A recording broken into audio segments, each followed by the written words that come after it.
Hey, Kenny. I took it off the blue light. I don't know which is actually better. It might be better on this. I'm going to try this one today. I'm going to try this lighting today. Can you hear me? Hi, Shannon, Darla, Christy, Kelly, Star, Teresa, Cheryl. Anybody else I missed? How's it look today? How's it looking? Am I a little too zoomed in? I think it's pretty good. Can you, as long as you can hear. Hi, Louise, lurk away. Hi, Fritchie. Cheryl, can hear. Okay. Hi, Melody J. See, Darla. I know I'm probably missing people. I'm kind of liking this as opposed to the white balance blue today. Let's see. Let's turn it down just a little. I'm kind of liking this. I think we're going to roll with this today. We'll just play with the lights, whatever. Let's see. I got lots of books and a couple of projects. And yeah.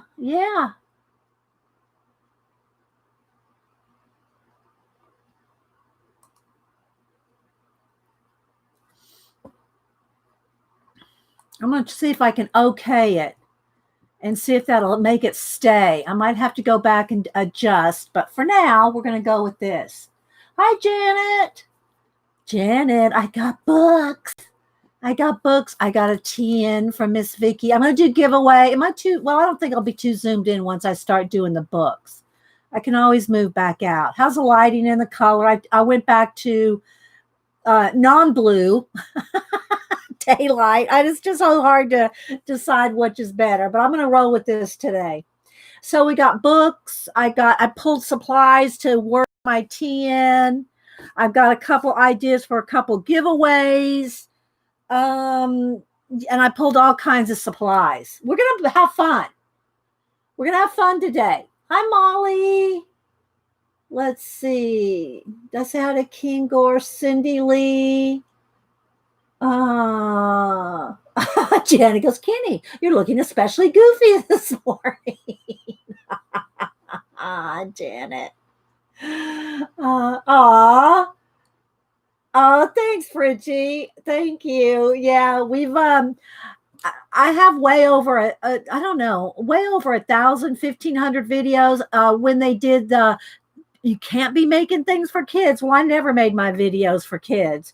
But just to be on the safe side, I put about 200 or something like that on private. But yeah, so we have way over 1,000. So I'm not sure. I need to go look at exactly how many because I don't remember. The TN's going to get you ordering. Well, I also added some more inserts. It came with one. Insert, and I added some more. So I'm going to show this. Miss Vicky B sent me this. So here's our little letter. Here is the Naked Cow business card. Then I went to Barnes and Noble Saturday, Amazon, Barnes and Noble. So yeah, I got books, and then hi, Philly girl. Then I pulled out all kinds of supplies over here. Postage stamps, rubber stamps, stickers, all kinds of things to work in the TN today. I'm just going to, I don't know, do a cat page or something. We'll see. I don't have any pictures printed or anything like that. So we'll just use stamps and whatever. Let's see. I got my little cards over here for the giveaway thing. Let me just hook that together like that. And, let's see. Hi, Prisma. Hey, girl. Let me turn my fan a little. Let's see. Oh, and I did want to pull a couple washi tapes. Let me do that real quick. Maybe some masking tape. I was trying to gather all my supplies together. Let's see. Maybe this one. A couple something vintagey. I'll pull some more, but I'm trying to pull a little sample of stuff so I don't forget, because when you got all these supplies, you forget you don't forget what you have. I know what I have, but I forget to pull it to make a grouping. So I'm trying to pull stuff to make a grouping, and I'm going to do when I'm collaging or putting together and stamping a page or two, I'm going to put together a couple of little stamped images, papers, a little grouping in a little envelope for a couple of giveaways. Hi, Scoops. Hi, Bacola. So that's what I'm going to do. I'm making one for Miss Vicky and the Planner Queen, and then I'm going to give 2 others. So a total of 3 packs of goodies I'm going to give away today. So stick around if you can. Let's see. Pamela, I'm looking to see. I know I'm probably missing people coming in. I got kind of warm coffee here. I got some cranberry juice. So keep my voice going, either hot or cold. Let's see. I think I followed you. Did I follow you on Instagram, Prisma? Or did you change it again? Oh my gosh. Did you change your name again? I just followed you under Prisma, didn't I? Oh, you girls at James. Let me see here. Let me do a search. Lav 3 Ender. Lav 3 should come up. There you are. I'm following you already. Okay. I'm following you. Okay. Oh my gosh. Sip of juice.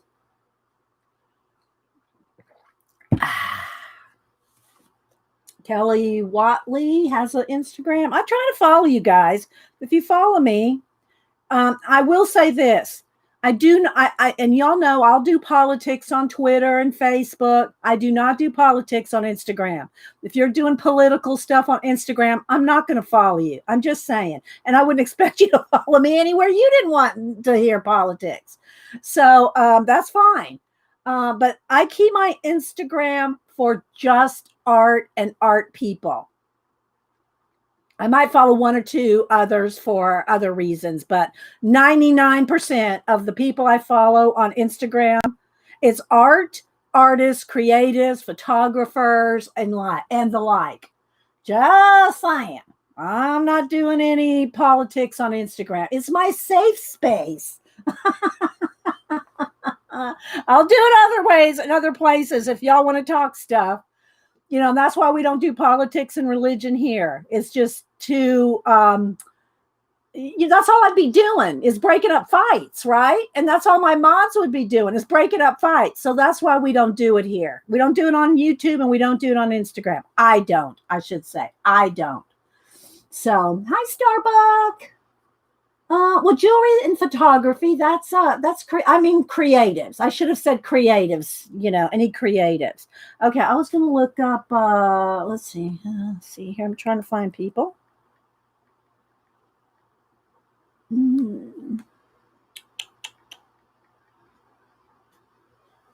Let's see. Kelly Watley. All right, Kelly Watley. You're going to have to tell me, there's about, I see like 30 Kelly Watleys. Going to have to be more specific. Don't know which one you are. Is that your exact name? I need your exact name on Instagram. It's when you put in someone's name, it comes up with 30 or 40 different people. Hi, Lauren. Let's see. Groon. G. Hey, G. Who else? Hi, Brandy. Yeah, I'm going to do books first, and then we're going to work in my new 10. Let's see. That's your exact name? Okay, well, I put it in, and we have tons. I don't know which one you are.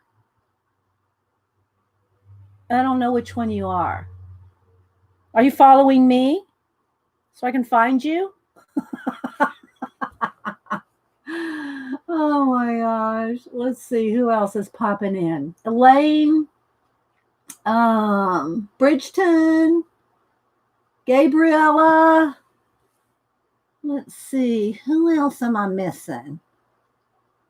If this was me, yes, it's Groon. I'm not sure who Groon is. Hi, Ann. I know. Clutch your pearls, Starbuck. Clutch your pearls. There's coloring with Vicky. Kenneth. Hey, Kenneth. Just here for a bit. Appointment this morning. Want to give you a thumbs up. Well, thank you, Kenneth. Very kind. Very, very kind, Kenneth. Yeah, okay. I was looking for the same. You must not have the same picture either. The same face, the same avatar face. I'm looking, trying to see if anything's similar. Hi, Janice Johnson. Let's see. Hope everybody had a good weekend. I got to go up and see the family. I had not been up there since February. So February, March, April, May, at least 4 months. I've not been up to Denise's house in 4 months. So it was good to get up there. It was the first time I'd been up to Barnes & Noble, their Barnes & Noble, in 4 months, which they completely changed everything around. Every section has been moved around. I could not find the art section. I had to ask. I said, where did y'all hide the art section? So anyway, literally every section was moved around. It was like, oh, I mean, you get used to it after a while, but my Books A Million did it a few months ago before the virus. They had changed all their store around too.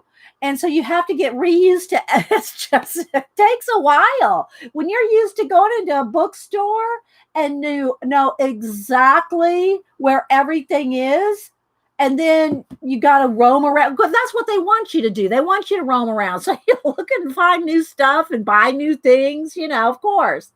So Kenny leaving already? Bye, Kenny. I didn't see she said bye, but I guess she has to leave. Bye, Kenny. Or is that Kenneth? I don't know maybe it's Ken or Kenneth. I don't know. Anyway, it was we didn't know where things were, but we of course found our way.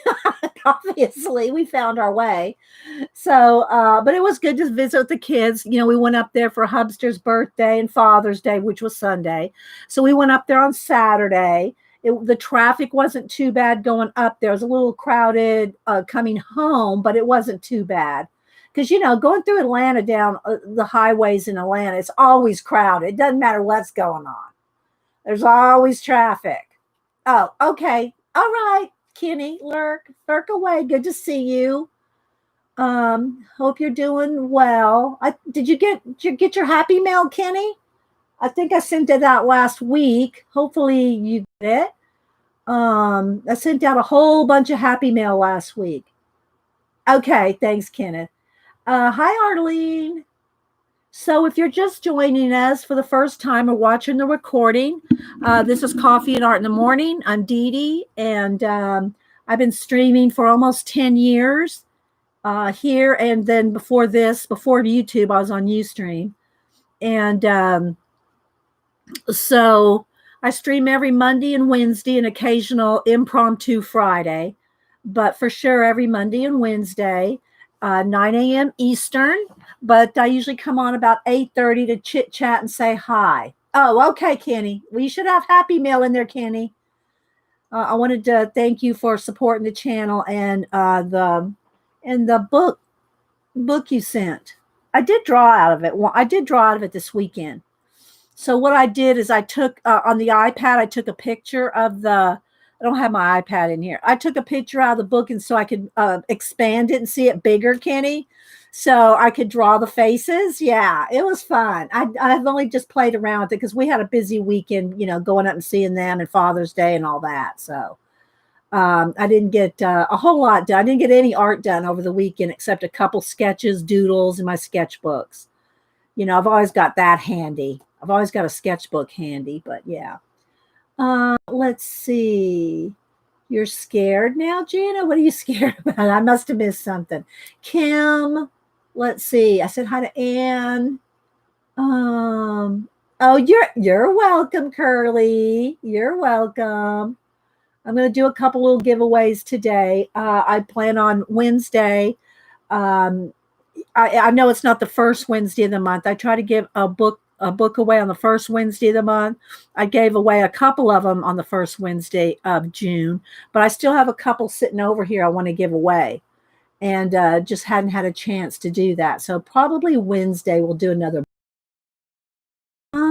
Oh, Fritchie got her Arteza markers. They're really paint. Yes, they're paint pens. Yes, they're Arteza paint pens are their markers. Yeah, the bullet ones, like the ones I have, Fritchie, they're kind of like Poscas, except the Poscas I got are pointy.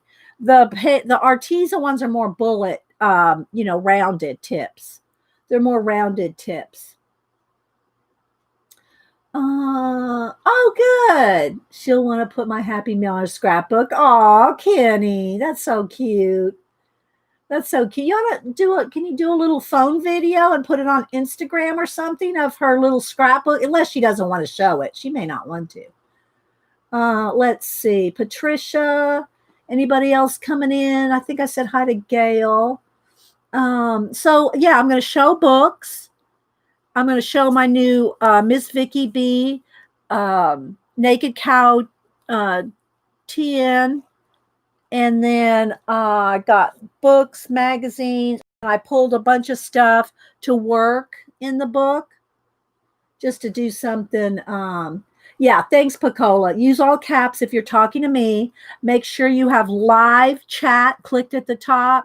And if YouTube glitches or something glitches, make sure you're still in either 720 or 1080p. In the little gear setting, make sure that if it flickers or glitches and it gets fuzzy, make sure you check your little wheel settings to make sure that you didn't get knocked back to like 144 or something. Hopefully we'll have a nice clear stream today. Hi, Jerry, Lydia. I do have the Oh Hoo Hoo markers, Kim. They're not bad. They're not bad. I'm going to be honest. Nothing beats a Copic for alcohol markers. Now, the ones that we're talking about, the Arteza ones, those are paint pens. I think Arteza might now have some alcohol markers too. I don't have the Arteza alcohol markers. I just have the Arteza paint pens. Here, let me show you.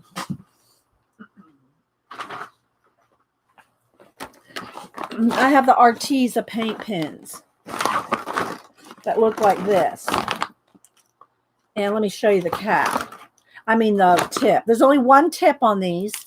And it's like the it's just like Prisma. It's just it's like Posca, but they're not it's not a pointy tip. It's a bullet tip. See? I think they have another set that might be smaller, but they're called paint pen. They're paint pens. Okay. Yeah, Teresa, make sure that your little red dot next to the live button is red so that you're caught up and not lagging. Let's see. What else? What else can we? I'm going to move all this and do one at a time here in a minute. No, Prisma, you're so funny. You have the best sense of humor. Hi, Lynn J. Work and lurk away. We love our lurkers. Hi, Elizabeth Forrest. Kim C. Has anyone ever told you? And Rosemary said, we do. Is it Rosemary Morris? I get the two ladies confused. Rosemary and what's the other one's name? One does a kit and one does collage. I get their names mixed up all the time. Who's the one that does like a monthly kit? I don't know what she's doing this month, but she did a Japanese kit or an Asian kit. She did a steampunk kit. Which one is that? Was that Rosemary? Because I get the two ladies mixed up. Rosemary does the kits. Okay. And then what's the other lady that does the collaging thing? Jelly plating, kind of like Patty Tolly Parrish. Yeah, okay. So Rosemary Morris, and then, okay, let me write that down because I get them confused so much. I don't watch them all the time, so when I watch them, All right. So Rosemary Morris is the kit lady. And then who's the lady that does jelly plating? She kind of does stuff like Patty Tolly Parrish, but I can't remember her name. It starts with an R too. And but I get those two ladies mixed up when I hear their name. When I hear their name, Robin McClendon. Thank you, Picola. So Robin, let me write her name down. McClendon is the one that does like jelly plating, right? The jelly plating lady. Okay, so I don't watch them enough to keep their names straight in my head, but they're both awesome. They both do awesome stuff. Oh, it's Robin with the Y. Okay, let me write that. Robin. Okay. I wrote it with an I. Okay, with the Y. Okay. Hi, Nancy. Coloring K. I know I'm missing people. J. Yeah, so I wrote their names down. I'll put that in my notebook. One of the books that I keep this kind of stuff in. That's usually has its own notebook. I have notebooks and planners for everything, and I don't do planning. I don't do anything dated, except the calendar on my refrigerator with birthdays. I don't do dated stuff. It drove me crazy. I know I've told this story before, but way before all the planner, I mean, I'm talking like before I was streaming, probably maybe 12 years ago, 13 years ago. I wanted to do like a life planner. This was before live books and all this stuff. I wasn't videoing it. It was before I was streaming. I was just doing it for myself. I was doing scrapbooking at the time. And so I said, I'm going to make this giant planner book. And I made it out of a 12 by 12 scrapbook album. You know, the big ones, big thick ones like this, 12 by 12. And not those little skinny ones. I never use those little skinny ones. All my albums are like this thick. They're like the 2-inch thick binder, 3-ring binder type of scrapbooking. So anyway, I got one of those, and it's a corduroy. It's black corduroy. It was real nice. Had a hole in the middle, right, like where you could put a picture. And so what I did is I took some old, well, it wasn't old at the time. It was my favorite paper at the time, Basic Gray. And I took some Basic Gray, and I took a 12 by 12 calendar, and I mounted every month on a 12 by 12 piece of Basic Gray. And of course, in between the months, I had pages to do, different projects and stuff on. But I had my main calendar, and what I was set out to do was to write down everything I did that year. I mean, but when you start doing that, it becomes obsessive. At least I could not, and I said this before, by October, I could not wait for that year to end. I was so tired of keeping track of myself. I don't like to keep track of myself to that degree. So it was like, I will never do this again. I love planners. I love TNs. I love the planner supplies, the dividers, the papers, the pages, the decorative stuff. Just don't give me a calendar. Don't give me a calendar and I'm good to go. Because I was taking all my free time to keep up with myself, writing things down that I did, that I needed to do, that I wanted to do, that I was working on, the projects, how much time. And it was cray. I did not enjoy it at all. Not that there's anything wrong with it if you enjoy it. Like Miss Vicky B, she's my planner queen. I cannot do that. She sent me these stickers, like, I can do stuff like this. I can do this. Just don't make me keep track of it daily. I can't do the daily thing. Thanks, Prisma.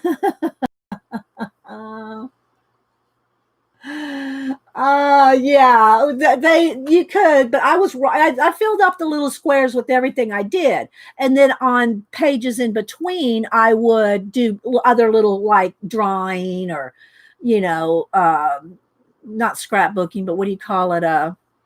When you put movie tickets and all that, not scrapbooking, which that you do that too. Smash booking. I was smash booking in between. And but it took up all my time to keep up with myself, and I just did not enjoy that year of Dee Dee. I didn't enjoy the year of Dee Dee. I can't keep up with myself. So, yeah. So I got all this stuff kind of piled here. So we can get started on the books. Hi, Kim. All right. So I'm going to start with, let's go ahead and move this. I have everything kind of piled up here because you have to take a picture. Oh, let me tweet. I forgot to tweet. See, I just forget. Let's see. I did take a picture this morning to tweet. Let's put that up there. Oh, no, that's not it. Cancel that. Cancel. Where's the picture I took this morning? Did I save it? Did I not save the picture? Oh, there it is. Okay. Let's see. Coffee and art in the morning live. Let's see if I can find my little coffee, my little art, the little books, palette, and Lincoln profile. So yeah, we had a good weekend. Like I said, I hadn't been up to Denise's since February. So it was nice to get up there and visit. Let's see, the little thanks, guys. I'm glad I hope y'all had fun. I hope you have fun, and I hope you had a good weekend. So let me move this stack out of the way for a minute. Again, I pulled all kinds of supplies and stuff over here. My camera is let's get this a little straightened up here. I am on, what do you call it? Not the daylight bulb. I'm in the regular color bulb. So how does it look? I'm not in blue light. I'm in regular light. I don't know. I just played with the settings this morning and changed it up again. Hi, Ray. Hopefully it looks okay. All right. So Miss Vicky B sent me a naked cow leather journal. Don't email me. I don't want to hear it. Don't you vegans, don't email me. Just saying. So she sent me a nice long letter and some descriptions, which I will keep in the journal itself. And she talked about how, of course, we love the smell. Let's just take another moment to sniff. Thanks, Pacola. So she said, I just want to share with you one of the many, many leather traveler's notebooks. This one is from Naked Cow, that is no longer in business, but a beautiful notebook, and is vegetable turned. Let's see, how does this turned leather? So it will patina beautifully. Not. Let's see. Not if you live any. Not. Oh, something about loving the leather a lot. So I wanted to share. Thank you. She got her a brand new leather journal. Oh my gosh, you got to see hers as well. Go to Miss Vicky B. Thanks so much for inspiring me every day, and I love watching and creating with you. So that's from Miss Vicky B. And then she sent me some little notes on there are product envelopes and behind the elastic that helps you with your notebook space. Okay. So yeah. So anyway, I will keep this in the journal after I show it to you. So she sent it with there's one insert in there, but I've of course added things since. So I'll show you how. Hi, Teresa. So hi, Susie. I will show you, hi, Ray. It didn't come with this or this. I already had this from Travelers. So this is another little thing. It didn't come with the pin loop, which I put that in as well. It didn't come with the plastic. It came with this book right here. Came with one insert. I added all the rest. So everything else here I added myself that I had in my stash. I'm always renewing and replacing my own traveler's notebooks. I'm not going to, I could show you. I could show you all my TNs, but I've posted pictures of them before, but I'm not going to show that right now. We're going to concentrate on this one. I haven't done anything in it yet. I wanted to work in it today. So what this it is, look at, first off, just look at it. Look at the beautiful thickness of it. And so what you do on both, on the front and the back, it has these flaps that flip out. And then there's other elastic bands so you can put other things on the inside and flip this. So you can almost use it like a purse or a wallet. You know, of course, not if you put this many inserts in it. Hi, kangaroo babe. But anyway, I know Janet, we'd have to scrape her up off the floor. I know, right, Janet? It is. And it's so soft. It's so soft. Look how soft this is. Can y'all see how soft that is? And so it's got these little pockets here. And again, it's just so nice. And then again, it's sewn in on the front and the back. They have the sewn in little elastics. I put this plastic dashboard pocket thing over the first page to kind of protect the first page of the first insert. And then it also has a little zipper thing. You can buy these. Off Amazon and stuff. So anyway, I put in some extra line paper, a grid one, and another line one. I think I have a plain one somewhere, but the one that came with it is a grid. And so yeah, I've kind of already got it nice and chunky. It has 4 elastics in it. And I added 1 extra insert. So what you do is you just connect two with a your own little elastic, and then that makes 2 of them. These 2 here. These 2 are connected, see? And then you tuck this elastic under the elastic here. See, I could still add 1 more.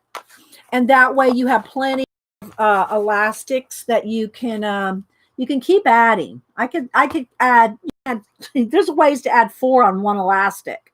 You could actually add more than that, but then you're not going to be able to close it, obviously. So it's just stunning. And it smells so good.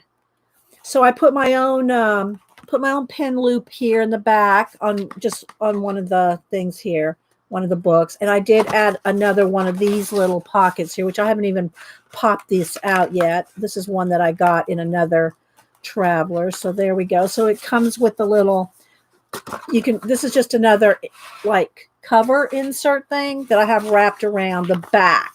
And then it helps hold my pin loop in there. And then I have a little clip, a bull clip thing. This is like a brass one. And so that when you're working in it, you can hold open. You can hold open your book, right? So yeah. How fluffy is this one getting? Well, I don't know yet. Actually, I think I'm going to try to keep this one. Y'all know, you've seen my other ones. I have one that's a napkin journal one that's a collage one. Well, more than one that are a collage. And I think I'm going to keep this one for stamping and writing. I'll put some little papers in it. I pulled some little things that like postage stamps. Some, not overly collage and just lightly glued, right? Rather than getting it all collaged and painted, I'm going to try to keep this one as a neat one. I don't know if that's going to work, but because I'll show you. Let me just show you 1 or 2. So, you've seen this one here, and this one, they're not in their loops right now because I'm working in them. But so you can see just these 3 here. That fan's blowing my face. It's going to make me sneeze. So that's just 3 inserts here. That's 3 inserts with collage, napkin journaling, and different mixed media. So you can see here, this one has 1, 2, 3, 5. This one has 5 in it. This has 3. So you can see how fluffy you can get them. They can get really fluffy. This one has a collage one, It has a faith collage one, faith and quote one, and then it's got the napkin journal one in here. So this is 3 different ones just in here. So you can see it can get fluffy. It can get fluffy. And I have different ones for different purposes. I have 2. I'm looking up there 3 other ones. 3 other ones up on my shelf that are really, ouch. I just caught my toe on the plastic. Ouch. I just kicked a plastic. Just kicked a plastic tub on the floor. Ow. Ouchie. I shouldn't leave stuff on the floor when I'm streaming. Sorry, guys. It's not bleeding, so I guess we're okay. This one, I'm working on. This one is a Diane Reevely one. And then I'm working in, ouch. I'm working in this one. This one has a lot everyday stuff in this gold one. So I've got these 2 I'm working in. And then I'm also working in, well, there's more than one other one, but I'll just show you the other one that's really pertinent to, come on, get in there. This is the one that I started a couple weeks ago with the fabric edges and fluffy. This one is a really fluffy. Yes, it can be, Fritchie. Well, see, I try to pull everything out that I'm going to use during a stream. So that stuff that's not normally sitting on the floor is on the floor. So when I get up, if I don't pay attention, step on it. That's why I'm real careful about paper on the floor, because I'll get up and go run, do something, and I'll slide right up. So you can see here, this one is our little mixed media baby that worked on. This is the what is this again called? Tavi. Janet will know. What's this called, Janet, again? Tavi. Anyway, it's she'll tell me, I'll repeat it. Yeah, what? My toe or the plastic box Prisma? Navi. Thank you. Navi. Yeah, this is the Navi one. And so this is the one when I'm working in with mixed media and paint. Janet's all freaking out that she's afraid I'm going to get paint on the cover. So those are some of my, it's not all of my journals, but it's the bulk of the ones I'm working in. No, I just scraped, I caught my toes on the plastic and it went like that. Oh, it hurt. Anyway, oh, my toe. Okay, it's okay. It's not bleeding. So we're good. We'll see if I can walk tomorrow, but it's not bleeding. All right. So anyway, I love it, Miss Vicky. I love it. And I'm going to keep this little. So yeah, it smells so good. It's so soft. I'm going to put my cards back in the back here. Her card and the business card in the back.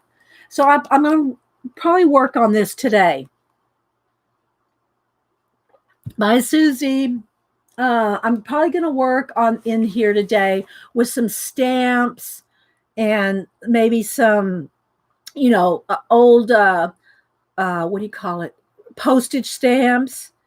And some tapes or something. I don't know. Might do and some stamping, like rubber stamping. So we'll see. I was going to try to keep this one kind of thinner. Oh, rub it in. I'm happy for you. But if you ever came to visit, you better hide that bad boy. And it smells so good. Oh, and then she sent them so many planner stickers. And it's 2,600 stickers to use in your planner. And again, I love these kind of things, but I use them in my journaling. I don't date. Let me put it this way. When I journal, I will date it. I will date my journaling for the most part, but I don't do it daily. I don't do a diary type journaling. Okay, I don't do that kind. But I love journal. I love, like happy planner stuff and stickers and the little phones, and if I needed to write a note to call somebody, I'd use a little sticker. But I don't do a daily everything I'm doing kind of planner. Look at those little pieces, Janet. Janet would probably use something like this in her Beast. Janet does do a daily writing in her, she calls it her Beast. Right, Janet? So, but anyway, I love the little stickers. I love stickers. I love planner supplies and papers and dividers, and I love it all. I just don't do it like on a daily basis. Yeah. So I just love that. And I did see it. So if y'all want to know where to get this, I did see it at Barnes and Noble on Saturday. So I don't know if that's where she got it. You can probably get it on Amazon as well. It's ISBN is 976. No, let me back up. I need my magnifying glass.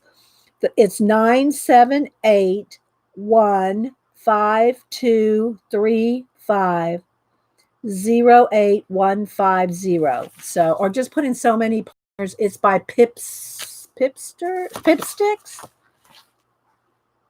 Pipsticks.com. Sticker Club. But anyway, I think it's so cute. It's got so many stickers in there. So thank you, Miss Vicky B. I am going to, like I said, I'm going to put together some little packs today for Miss Vicky B. I'm going to do 2 others for giveaways. So she's going to get one, and a little thank you pack of stuff. As I work in it, I'm going to, like when I stamp something, I'm going to make extra stamps. And I don't know that I'll cut them all out, and some other stickers and stuff. So anyway, I don't really have a plan on what I'm going to do. I just pulled out a bunch of supplies to work in this here in a little bit. So let's set that aside. Okay, so first off, let me show you what I got at Barnes and Noble on Saturday, and then I got these 2 off of Amazon. So a little book show today. And be a kind of a chill book show, and working also with, I'll show you all the stuff I pulled after I show the books. So another journal, I know I collect journals. I love, and I do use them, and they're all different purposes. You've seen my shelves. I use them for art journals, collaging, desk journals.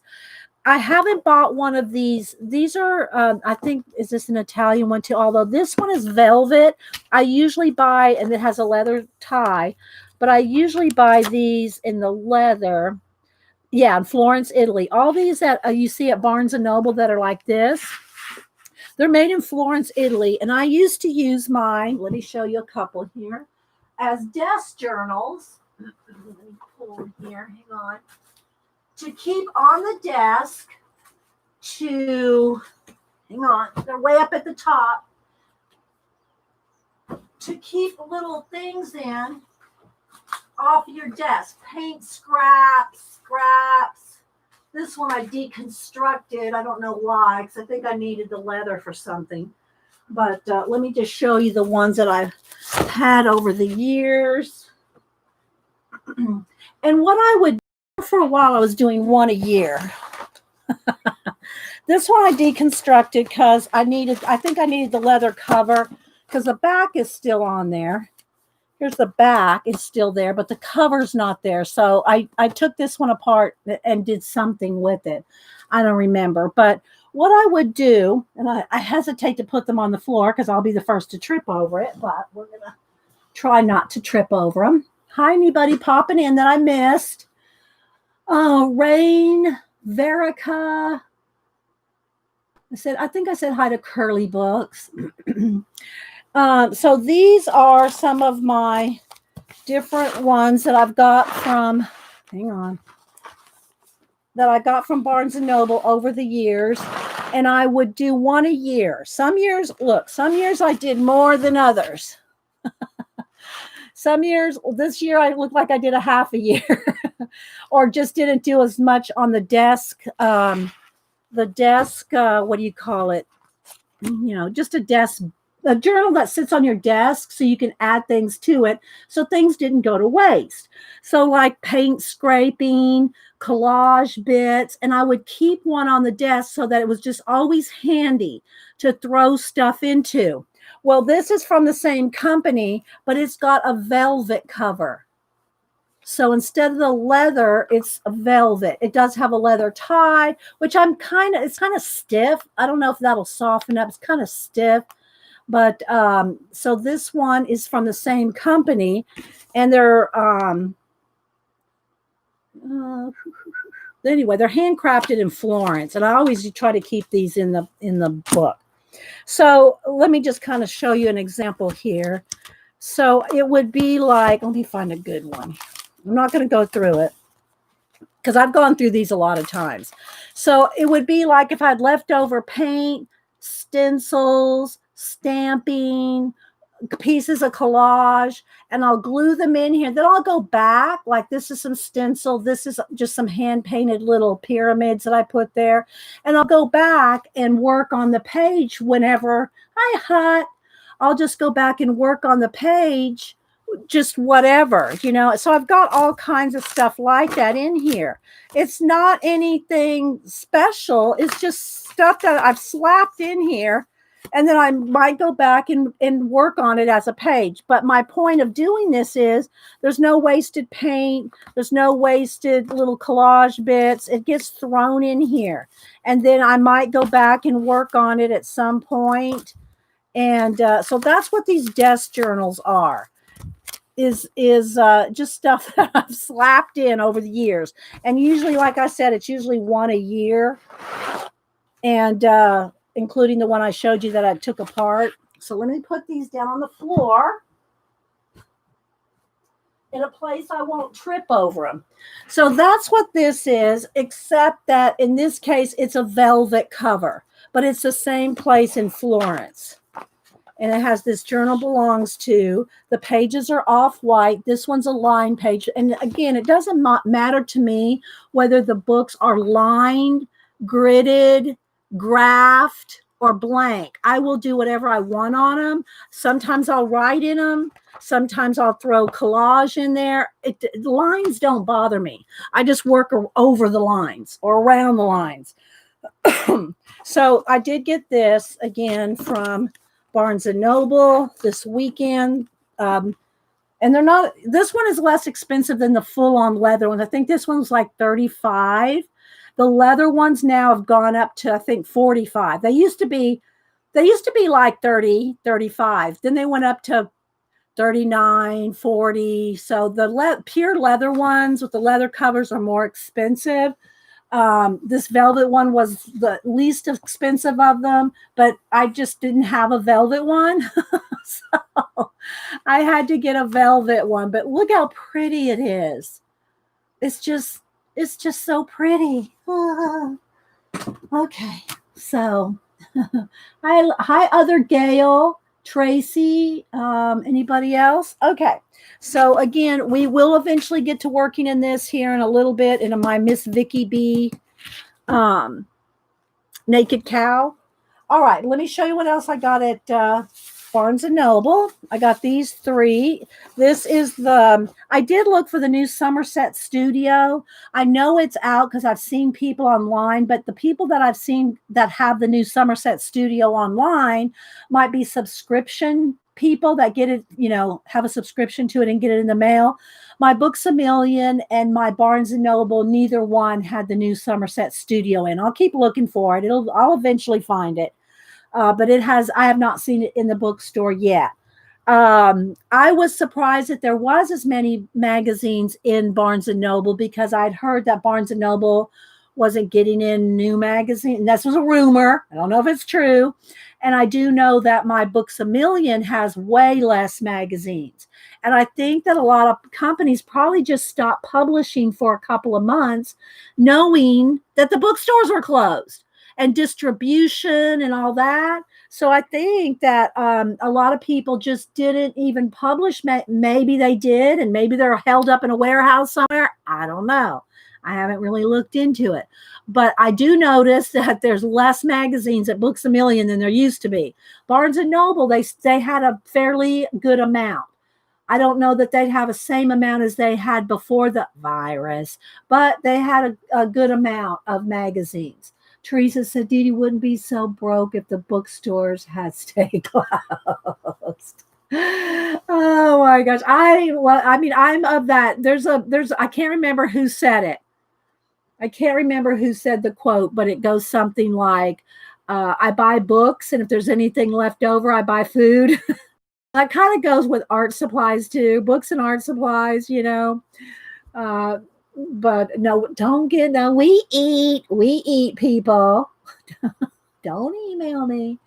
Let's see, Halia. Hi, Halia. Your husband gets on your case for buying. Halia. He reads. He probably actually reads more, or at least as much as I do. We are both book lovers. He reads. I didn't bring the books he bought in here. Do you notice that? I didn't bring the books he bought in here.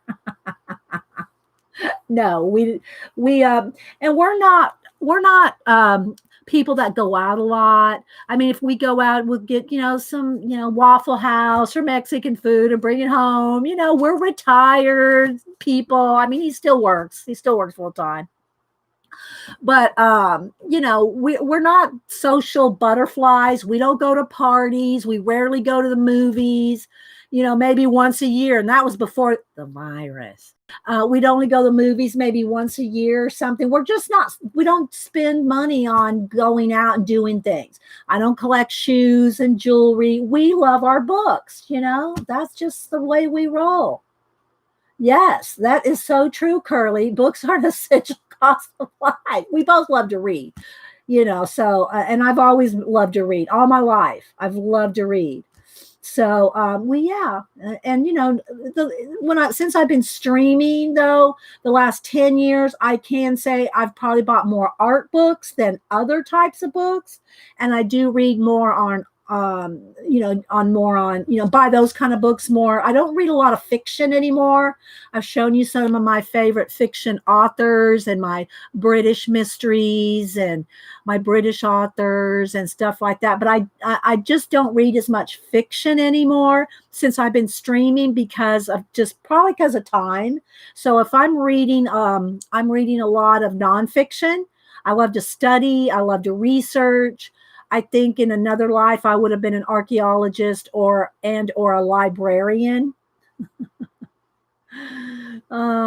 So anyway, I'll give you, the girl and she just came to my mind, the original Mummy, the movie, The Mummy. She was a librarian archaeologist. That I would have been her.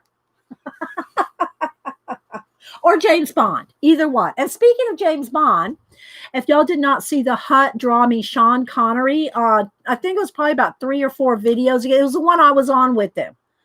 When I went to Hut's, I was a guest on Hut's, the comic book Hut's show on last Wednesday.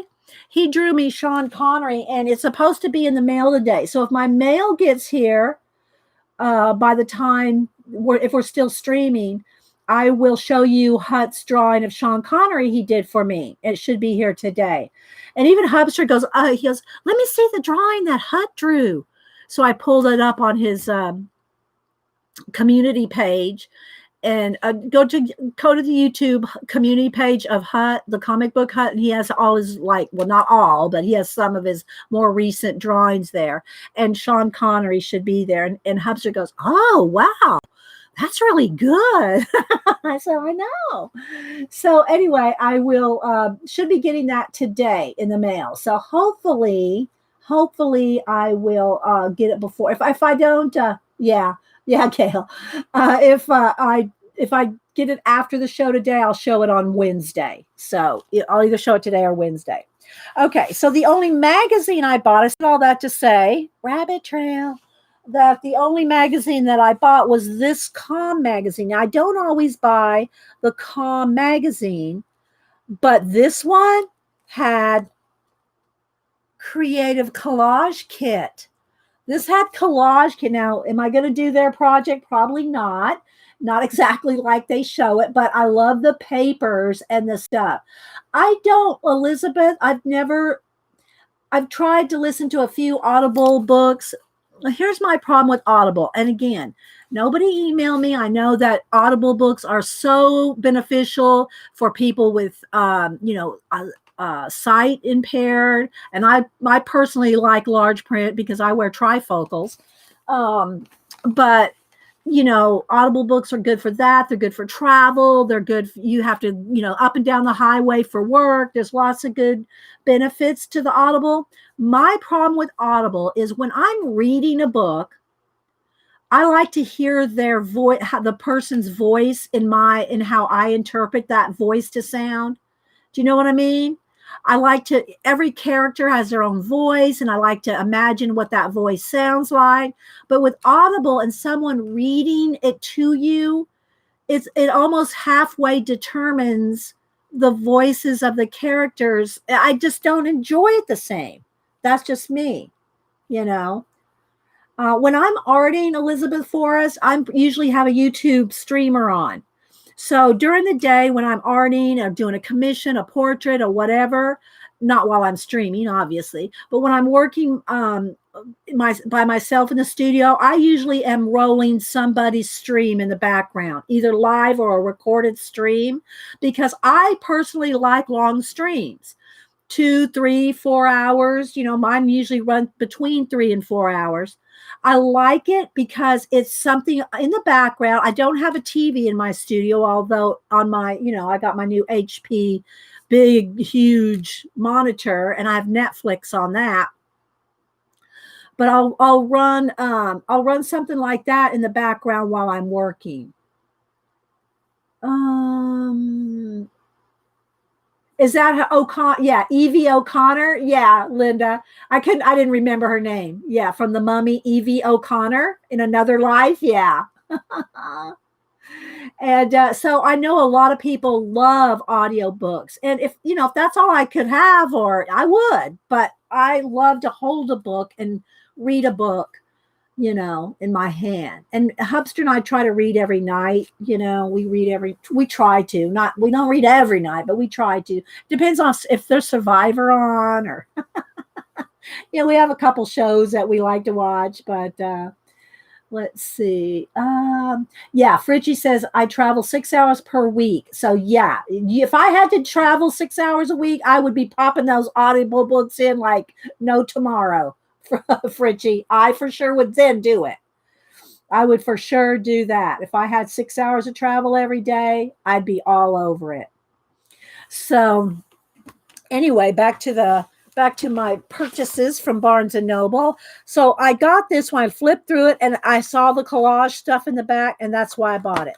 So there are beautiful beautiful illustrations in these books, like Flow, Paper Lovers Flow, of course, Somerset, and art journaling by the same people that do Somerset Studio.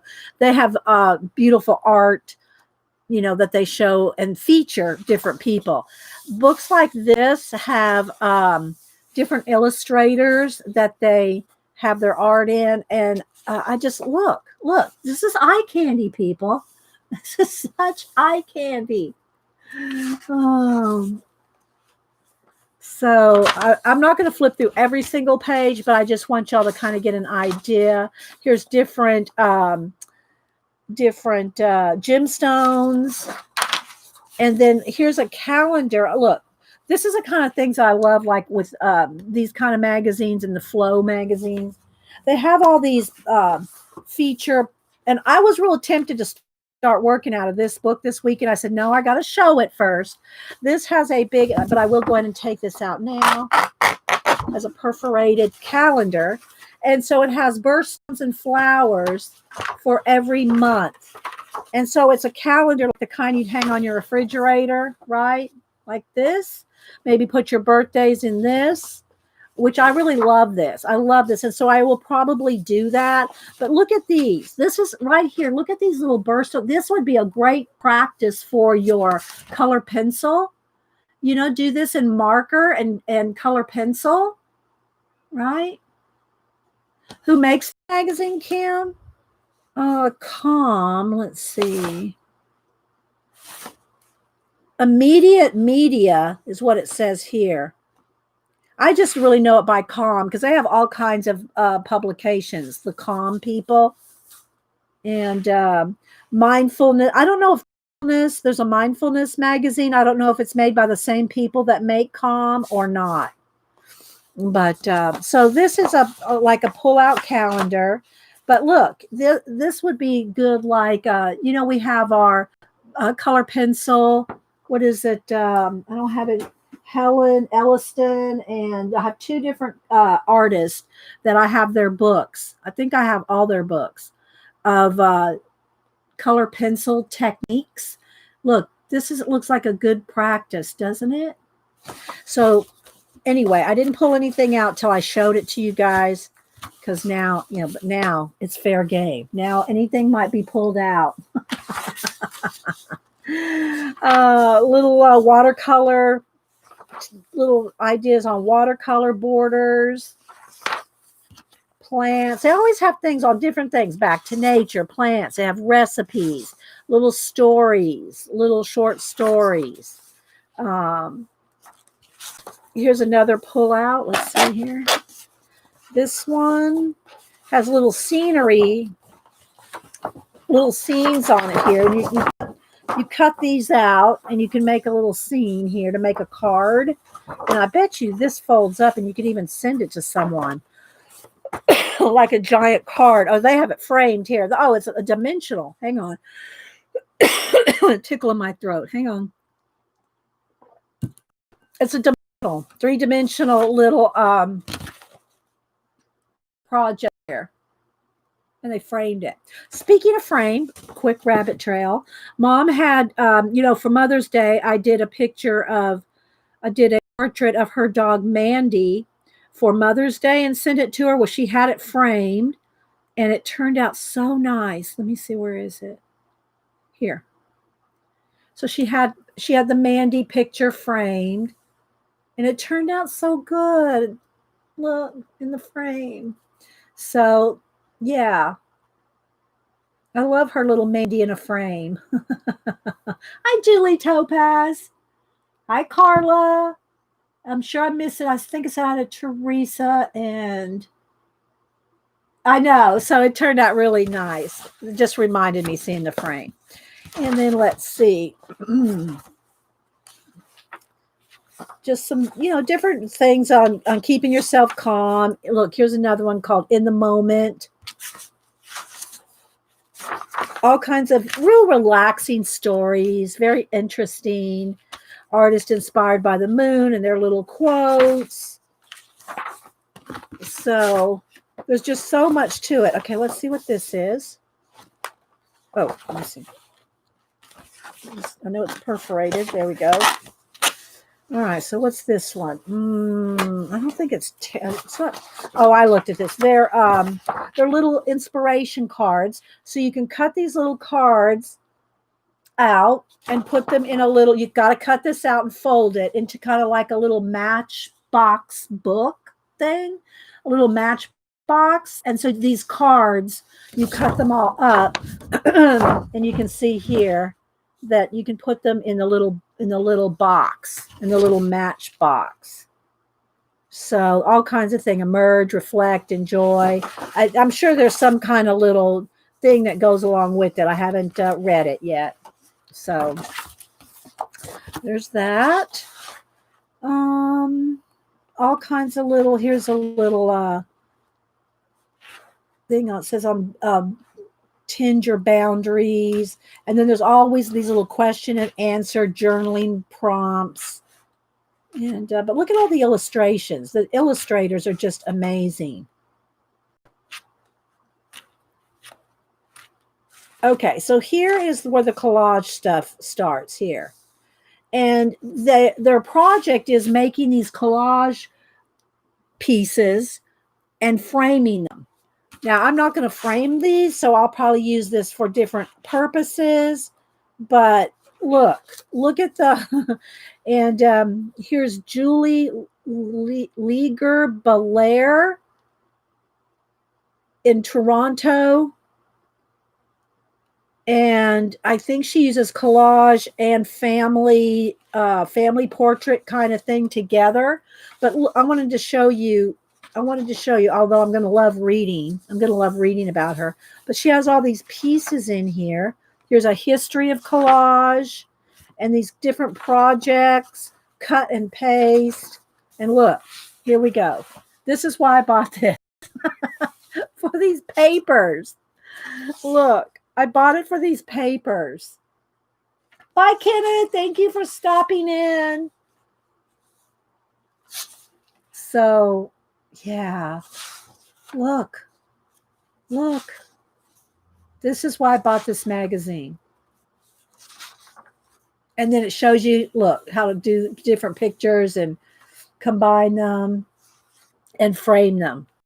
So, yeah, that is why I got this magazine, was for the collage section. But here's some little different, like, mail art thing. I didn't even see this.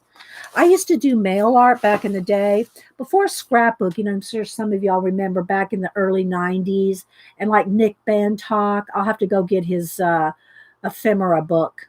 Well, I think I have all of Nick Bantock's books but one. But anyway, he has a book on faux ephemera and how to make your own ephemera and mail art.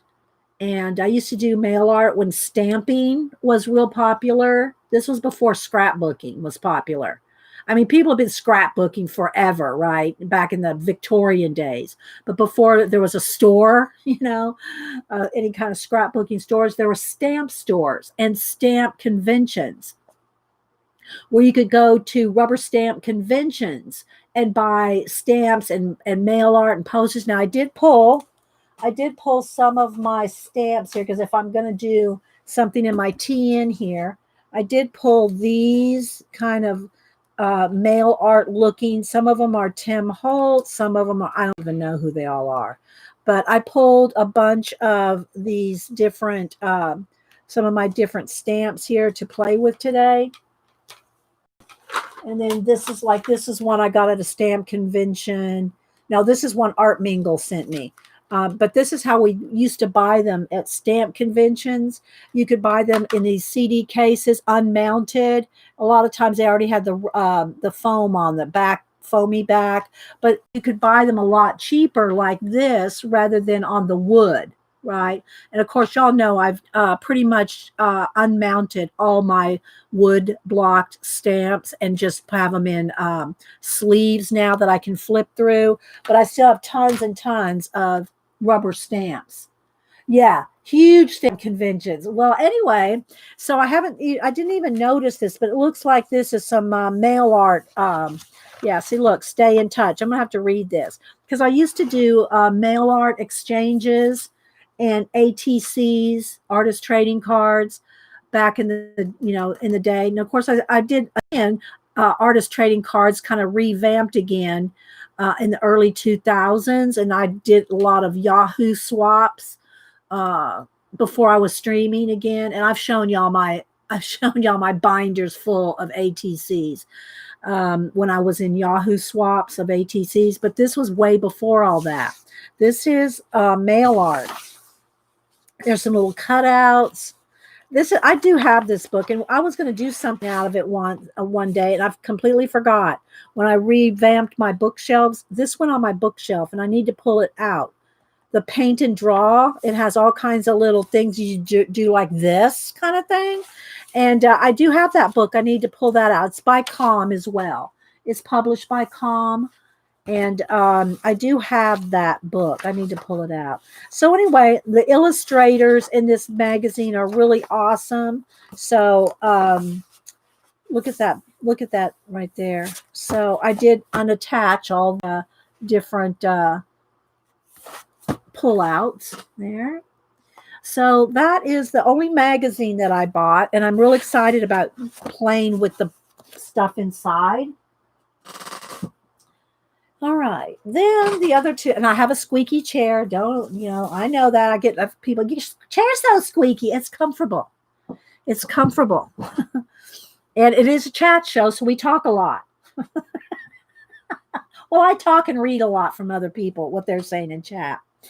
Okay, so these two, y'all know I used to be a calligrapher back in the 80s, early 90s. So any kind of calligraphy, font, lettering books, I probably have it. I have shelves of calligraphy books. And so does Janet, so she can't be saying nothing to me today. Hi, Judy333 and Judy O. Hi to both Judys and the 2 or 3 Kims that are here. Hi, guys. And so this one is vintage hand lettering. Create beautiful fonts with old time flourish. Lisa Quinn. And this came out, I think, this year or last year. What is it? Yeah, it's 2020. So this is a brand new one. And y'all know lettering books, me and Janet can't hardly pass them by. And so this one shows you all the kind of like like what's on money, the kind that is in circuses, Art Nouveau, Victorian. These are all letters. And if some of y'all have the antiquarian sticker book, which I pulled to use today if we work in the TN today. And I have been using this a lot. So there's a lot already out of this book. Look, see, I've used a lot of this book already. But in the back of it, which I haven't used any of the letters, I don't think, there's some of this type letter she shows you how to do. What else does she show? Well, I'm going to flip through the book in a minute. But there's a lot of these type of letters in this sticker book that she shows you how to make the letter forms. And so anyway, I just pulled this sticker book out to use today. I think she shows you this one and that one. And this one. So I think she shows like, I don't know, 10 different fonts. Because of your show, I have to see. Oh, good, Fritchie. I think I saw that on. I think you post that on IG, Fritchie. I think I saw on IG that you got that sticker book. Everybody is looking for the sticker book, and I got more than one. They were at Target, 30% off, and then everybody was buying them off of Amazon. And then I think the last place that I saw that everybody was buying from was Barnes and Noble had them online. You could buy it online. But it's a big, thick book of stickers, and I've been using it. So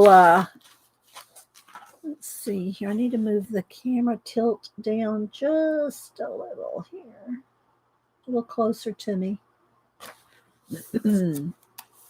So I'm going to kind of just flip so you can see. So it shows you the different how you should start by drawing them out in pencil. She gives you grids and blank paper to practice. See the grid paper there.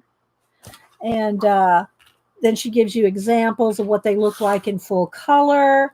She breaks it out step by step.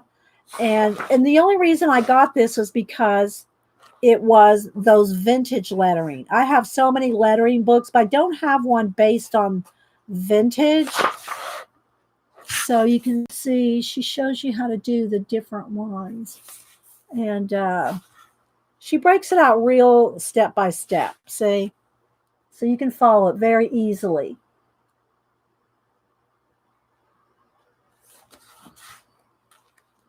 But there's so many good lettering books. I do have a few others pulled because I wanted to use some with my animal sketches that I'm working in the big 600-page sketchbook.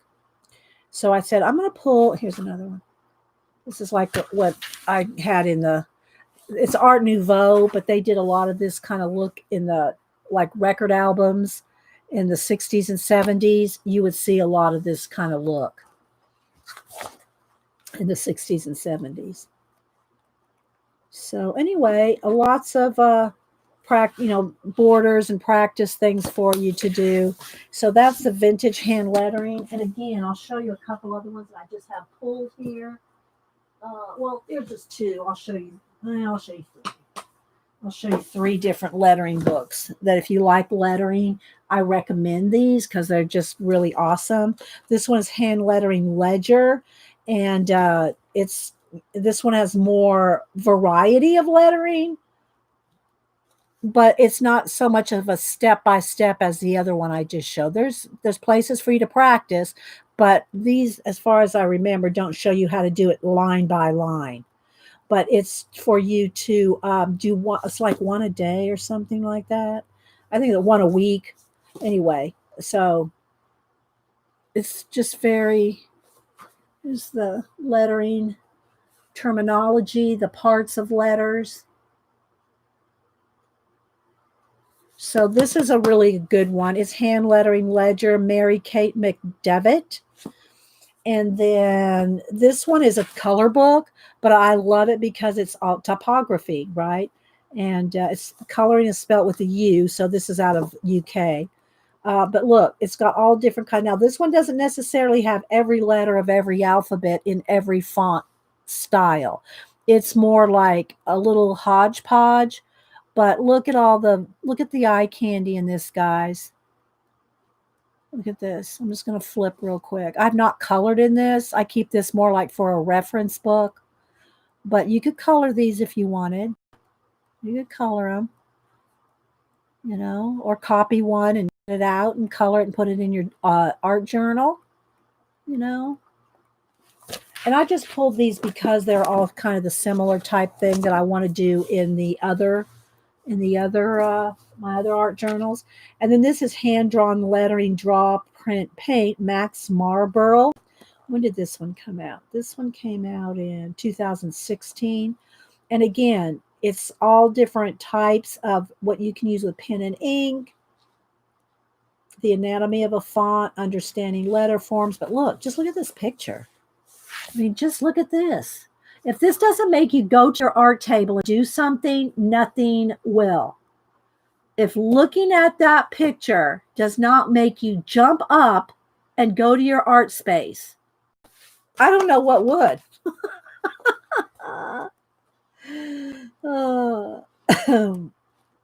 So here's some of the history, the first writing, and see it's got a little sidebars here. It's got little sidebars, symbols, and then here's one on watercolors and drawing. This is an amazing book right here because it's got a lot of color techniques, inking, painting. Look at these. Look at that. It's like Zentangle. Janet, add some yellow to your Zentangle. Anyway, this is like Zentangle lettering combo. Let's see. And here's pen and ink. All the different scripts from around the world. Watercolor, writing, line, pattern, capitals. See, this is the kind of thing Janet would do. I'm sure Janet has this book.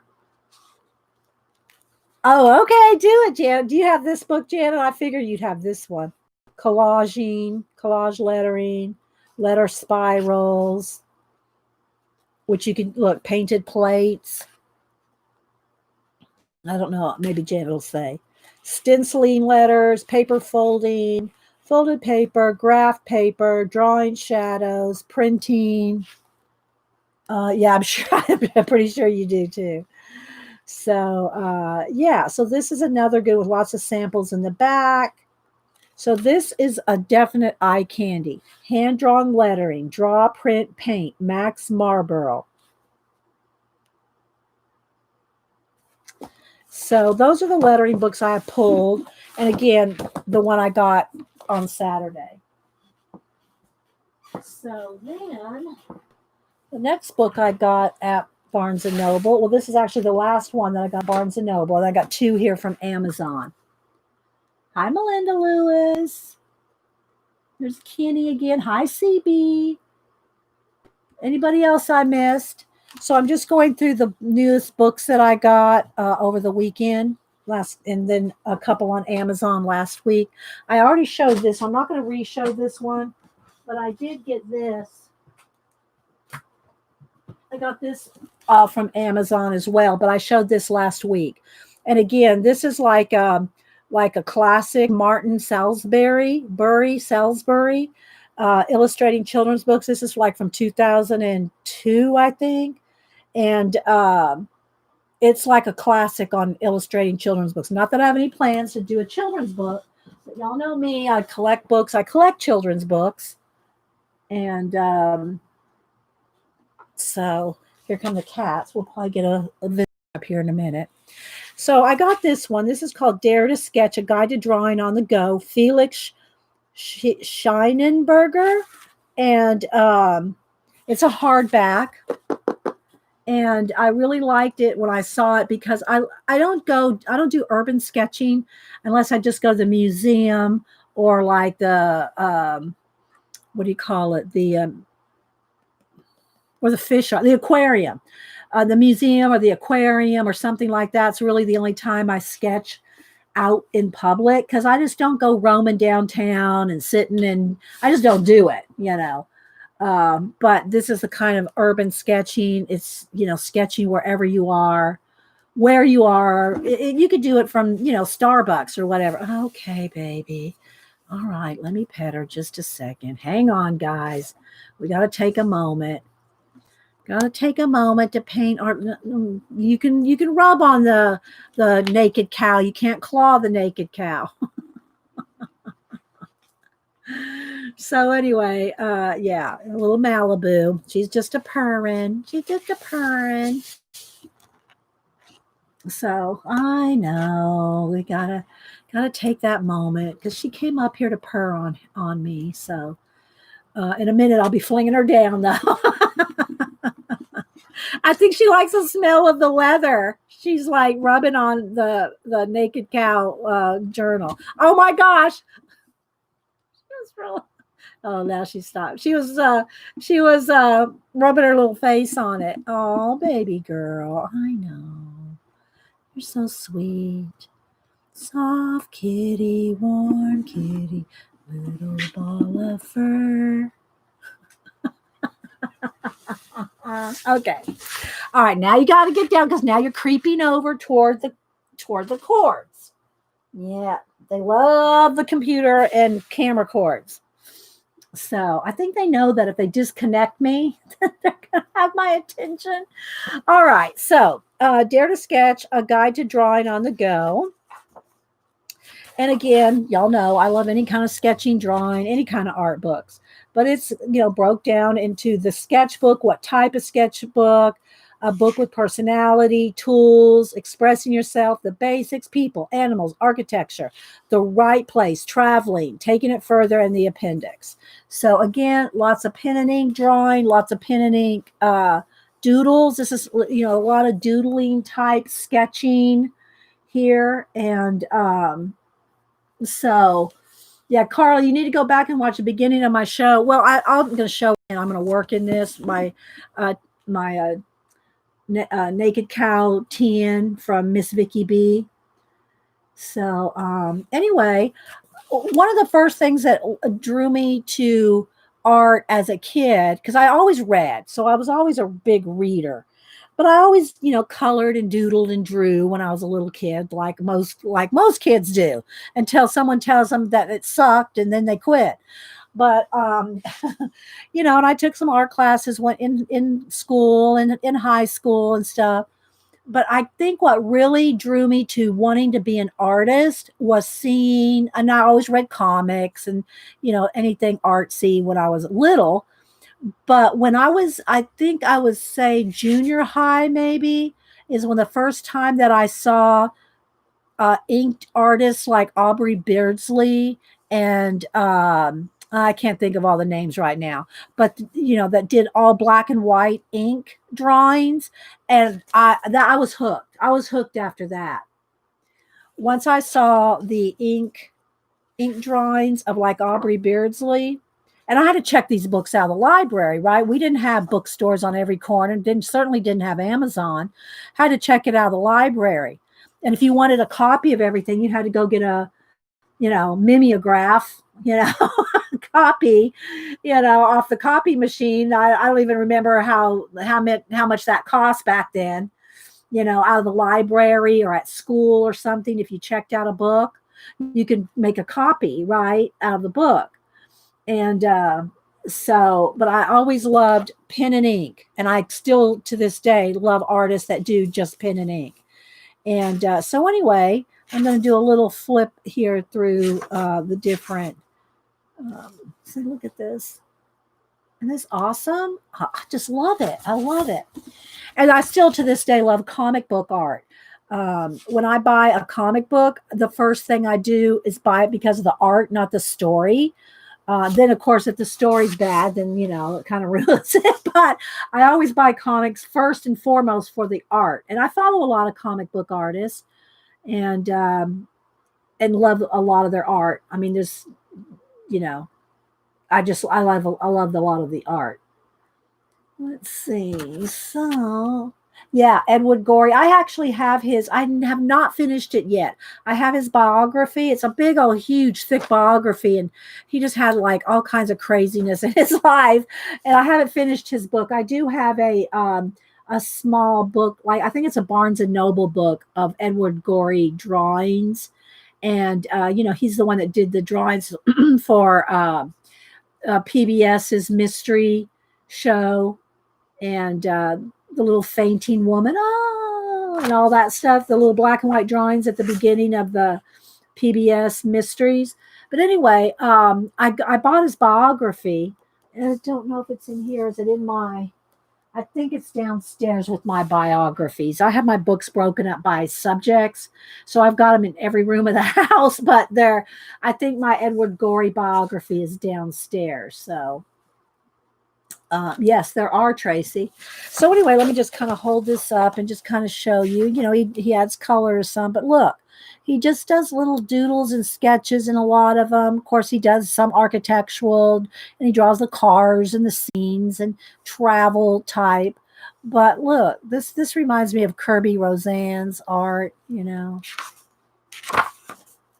So I'm just going to kind of flip through kind of quickly just so you can kind of see. Here's a chapter on ballpoint pens, and or as they're known overseas, the biro, Bic biro. And I do a lot with drawing and big pens. I did all my Inktober from last year, 2019 Inktober, my movie monsters. I did all those with a ballpoint pen. And then for the darker, thicker inks, like the heavy blacks, I just did that with a paintbrush and ink. But I drew all those monsters with a ballpoint pen. So just different things here. Adding some color. But, it's kind of like, have y'all ever read any of Danny Gregory's books? Danny Gregory talks about drawing with a pen because it makes you less precious with your drawing if you draw with a pen. And if you make a mistake, you just keep drawing over it, You don't like, if you draw something, let's say you're drawing, a tower or whatever, and you're drawing this tower, and all of a sudden, oh, you got it too wrong over there. Oh, you can't probably see this. Well, you just keep sketching over it. Just keep going over it. And, and it has its own little, personality. Hi, Kalora, Becky. Big pens have their own little personality. Is Zippy here? Hey, Zippy, you're still a big on crayon. Hey, I love the smell of crayons in the morning. I'm telling you, I love crayons. I even have I don't know, have I ever shown? Let me put my tea in here. Let me show this. Look, Zippy, I even have a travel emergency crayon sniff box. So if you're traveling, you got to have that crayon sniff. I got one of those. Anyway, we're just showing art books that I got over the weekend before we work on a project. But yeah, Zippy is a hoot. If you've never seen Zippy the unicorn, you are missing out on some laughs. I haven't seen Doug's last couple of shows where you were on there, Zippy. I need to go catch up. But yeah, Zippy is hilarious. So anyway, I like sketching with the ballpoint pens. Here's some collage. So you can see, you can add, you have your sketch and then add collage to it. And so just so much, there's so much learning to do in your life. And so I'm going to just flip now the rest of this. So just so you can kind of see. He uses the movie westerns as a little teaching tool, how to format and do far away in the different scene cuts up to the close up. So when you're drawing, if you kind of keep these scene cuts in mind when you're drawing, you might want to draw, and they're wide, long shot. The extreme long shot, and the knee shot, then the medium shot, and then the close up, of course. So he uses a Western movie to show you the different scenes that you could draw when you're out drawing. So anyway, it's just an awesome. There's a lot of teaching and a lot of eye candy mixed in. So you don't just get overwhelmed with reading techniques. You actually see them in use. So I read a lot of this one on the way home when Hubster was driving us home through Atlanta. I think I pretty much read. I think I read almost his whole book in the hour and a half in the car. But Dare to Sketch, A Guide to Drawing on the Go. Felix Scheinberger, Scheinberger. It's an awesome book. And a hardback just came out. I got it at Barnes & Noble. All right, then the other two books that I got were from Amazon. And these are, I don't think of them. I mean, some people go, that's so basic, but I love any kind of drawing techniques, drawing teaching, drawing samples, any kind of art books I love. I don't care if they're made for a 5-year-old.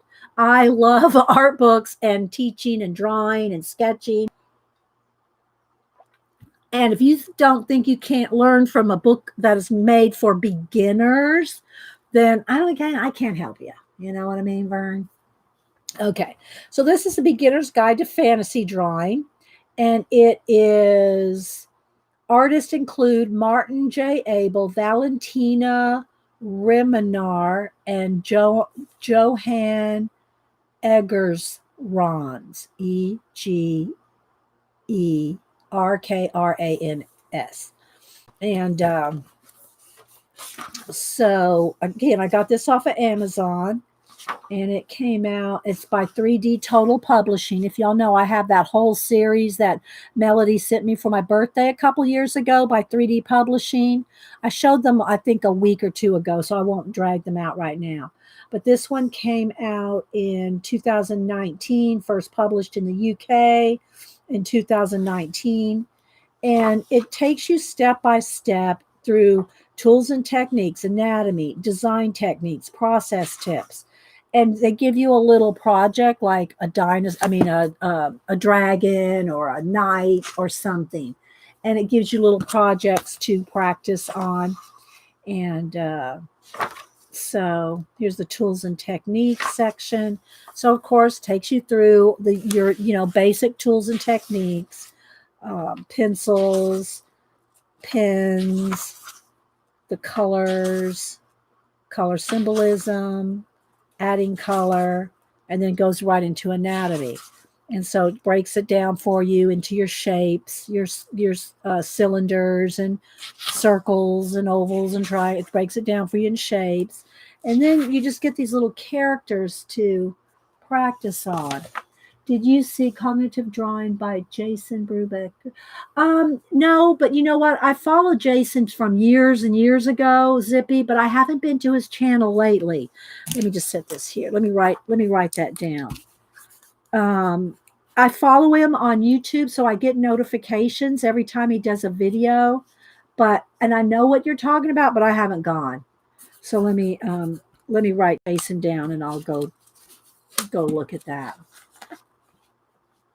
So, but if y'all don't follow Jason is it Brubaker? I think it is. Let me see. Thanks, Pacola, for putting in the links to the books. Yeah, Brubaker. I think it only has one K. Jason Brubaker. And he has done amazing books. And he's worked in Hollywood and worked for, I don't remember which company. I don't want to say the wrong companies. But he's an awesome artist. So, yeah, and he has a YouTube channel. So, yeah, Jason Brubaker. I haven't been over for a while, though. But thanks for the reminder, Zippy. Is he doing a new? Is he doing a campaign? Is he selling something new? Zippy. I'll wait and see if Zippy says. If Zippy knows. So yeah, so it's got you know different anatomy and all different sizes and shapes of cartoon characters. You can just see here, design techniques. And I bought this sight unseen. I mean, I bought it just off the cover. So, Brubaker was a storyboard artist for DreamWorks and other studios. Oh, Cognitive Drawing is his new book. I'll have to go look at that. Is it still in is it in campaign or in demand, or do you know, Zippy? I'll go find it. I'll go look for it. But yeah, DreamWorks. Okay. I couldn't remember which company. I get him and where he and Doug TenNapel have worked. I forget where they've both worked at so many places, studios and things. Let's see. I think I said hi to Gail. There's little sister Cheryl. Hi, Lady True North Jan. I'm just showing some art books this morning before we play with some stuff in a in my new naked cow leather traveler's notebook from Miss Vicky B. And I am going to put together some little giveaway packs. Jason did a Kickstarter and now his campaign is on Indiegogo. The book, you can buy the book on Indiegogo. Let me write this down. Okay, I wrote it down, Zippy. Thank you. Hi, Ashley. Zippy says, I've seen plenty of naked cows. If y'all don't know who Zippy the unicorn is, you go follow Zippy. Zippy the unicorn is over on Doug TenNapel's and probably other people's shows too. I just know him from there. So if you know Zippy the unicorn, you'd get the joke about how there's plenty of naked cows. Oh my gosh. Okay, so drawing habits, thumbnails. Here's some tutorials on different characters. Here's a knight. And so you can kind of do the little tutorials. Look, especially if you have a kid interested, like Cameron, when he was first learning, getting into art and drawing, when he was like in elementary school, manga is what attracted him. Once he could start to draw manga characters, then he was all into the art. I did get, let me see here. Hang on. He sent me one picture from his sketchbook. You know how he is with his sketchbook. It's like clutch it to your chest and peek and see what can I show you. But then again, I have all his old sketchbooks. I probably have a shelf full of his old sketchbooks that he has me keeping for him, so I can look at his art anytime. But let me see here. Did I save it here? Let me just go over to my messages. Oops. Hang on. So here's one of his. I got to take a picture of it because it's not expanding. I got to get me a new phone. But this is one of his latest ones. And I'm sure he drew it for a friend. It's probably one of his friends. I don't know for sure. I didn't ask. But let me zoom in on it a little bit. Get rid of the sketchy book sides. Hang on, guys.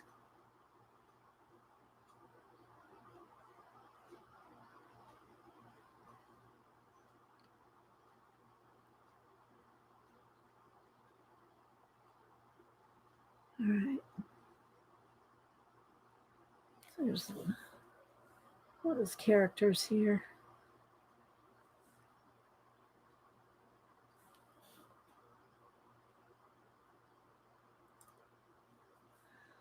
So yeah, pulled that out.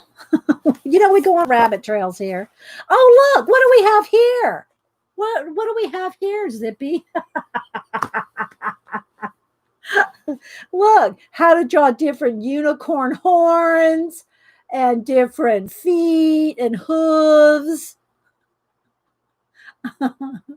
And Zippy says that's his ex-girlfriend. Oh, Zippy. Oh, Zippy, you're awesome. Well, here she is in full color. So anyway, there's little tutorials, you know, taking it step by step and helping you to, you know. But you know me, I love any kind of art books. Doesn't matter, beginners, advanced, it doesn't matter. And then this one, again, is also put out by 3D Publishing. The Beginner's Guide to Sketching Characters, Creatures, and Concepts. And I should hang on. Let me just grab those books because y'all have to know about these. Hang on.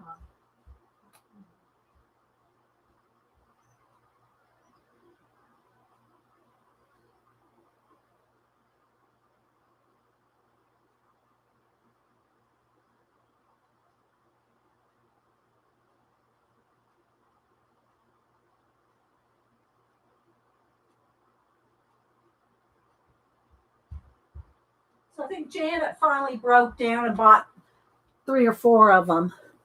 But this is a series put out by 3D Total Publishing, and they're this set here. And you buy them individually, but I brought them all in here to show you. And so to also say that these other books that I'm showing you are published by the same publisher. So Sketching from the Imagination, The Dark Arts. I'm just going to kind of quickly flip through. So this one is The Dark Arts. This one is Sci-Fi. Just going to flip real quick. I've shown these books before. I just want to give you all an idea of the company that puts these out. Characters.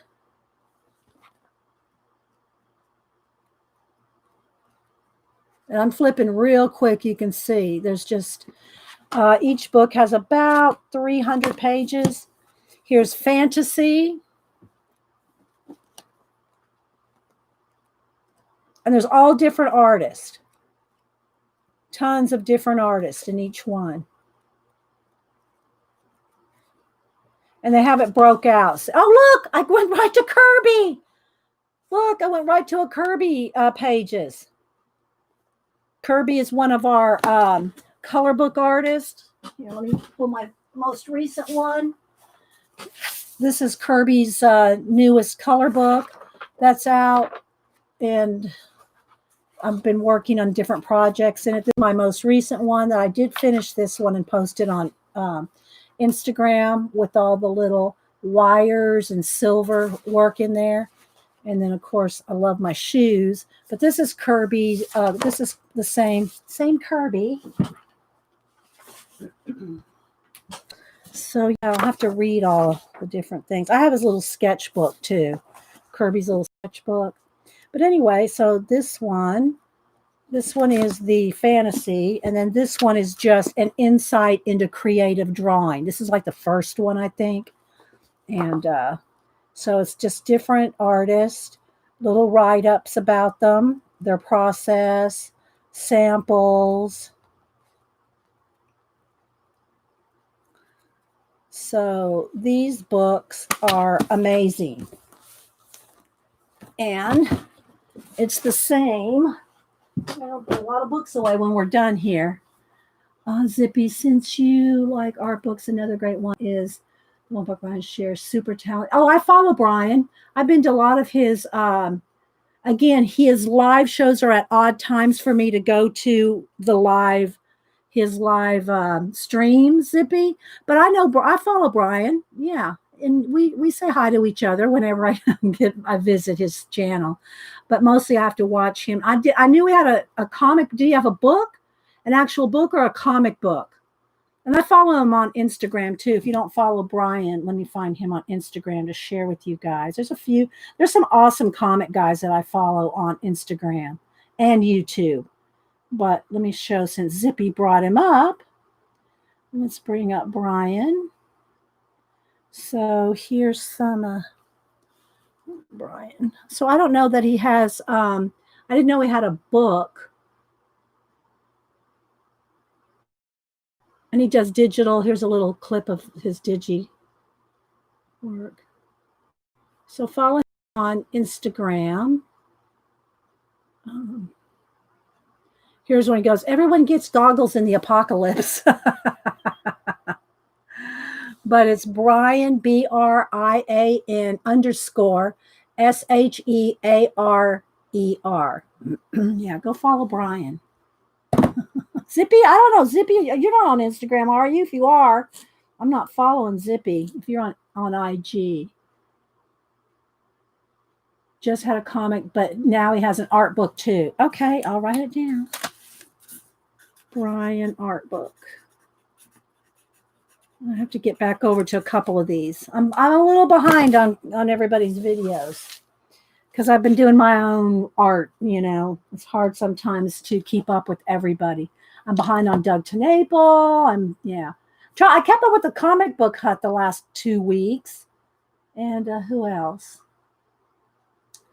Anyway, and of course, all of y'all here, I try to at least go visit your IG and see your current work. Let's see. All right, so this is the other one I got from Amazon, and it's also put out by 3D Total Publishing. Beginner's Guide to Sketching Characters, Creatures, and Concepts. I love showing you guys these books because if you don't need them or want them, you might know somebody that does, right? This one's a landscape format. You might know, some kid or someone, one of your relatives or somebody that will, that you want to help get started in art. So this one, of course, has your supplies, your materials, your different kind of sketchbooks, pens, markers, fundamentals, tips for lights and highlights. So I'm just going to kind of quickly get past the shading.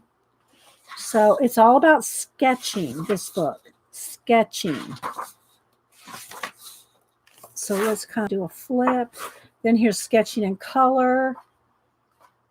Again, the different, here's Neocolor 2. Well, I don't know if these are 2s. I like Neocolor 2s because they're water soluble. It doesn't say here. Just different water brush there.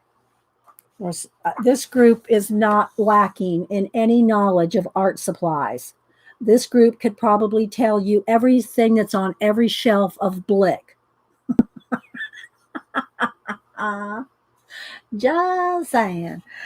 This group here knows their art supplies. Okay, stylized heads, just different little thumbnails, different hair, creature shapes. So again, it's just takes you kind of step by step through different little drawing projects from start to finish, so you can complete one and feel like, I really can draw. It just takes a little bit of practice. It takes more than a little bit of practice. It takes a lot of practice. But that's, I think, most of the time you hear people, I can't draw a straight line. Well, how many hours do you put in? It's usually not many. Or you haven't done it since you were a kid. Someone told you when you were 5 years old, you can't even draw a straight line. And then that just did it for you. You never picked up a pencil again. So a lot of times it's our own fear of failure that we don't even start again. But thanks, Sippy. Yeah.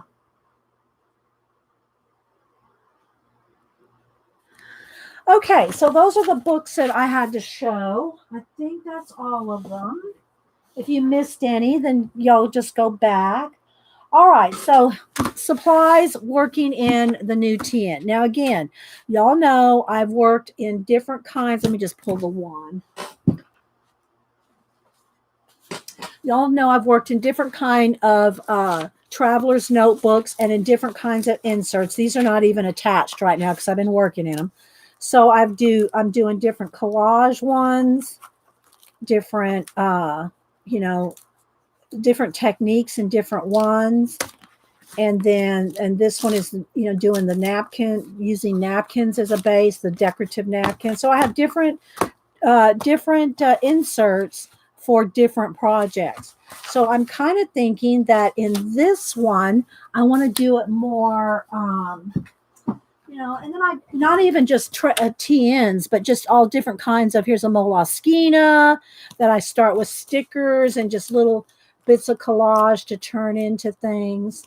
So, just different books for different projects. I'll do just a little painty collage. Here's just a little quote one that I've done.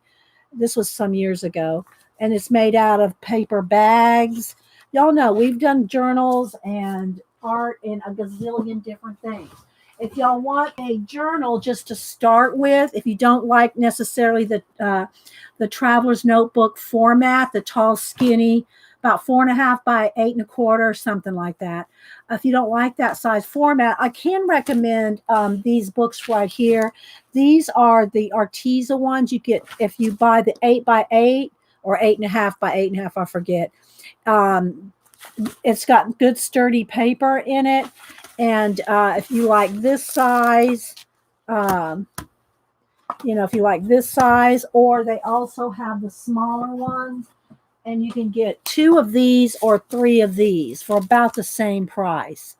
So depending on what kind of format. But if you want to start a journal, there's also the ones that I use, the Diane Reevely ones. I forget the name of the journal right now. It's escaping me.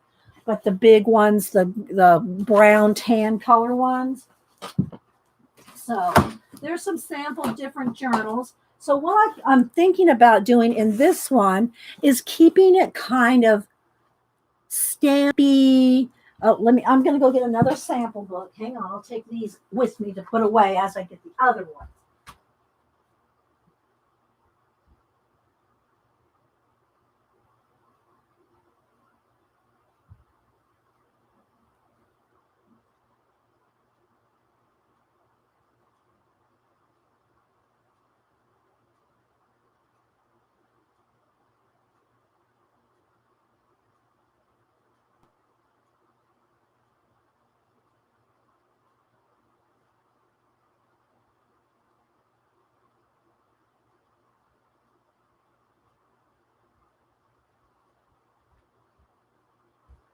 So y'all know I have pretty much I think all but one Nick Bantock books, the Griffin and Sabine series. I just pulled one just to kind of show you the kind of style thing we're going to probably do in this. Dilutions. Thank you, Devin. And hi, by the way. Yes, the Dilutions journals, which I can show you mine, but mine have all got faux leather painting on them, so they don't even look like the original colors, so it doesn't really do much good to show you.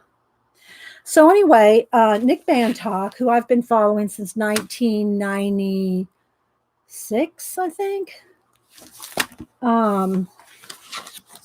His books are all, this 1992.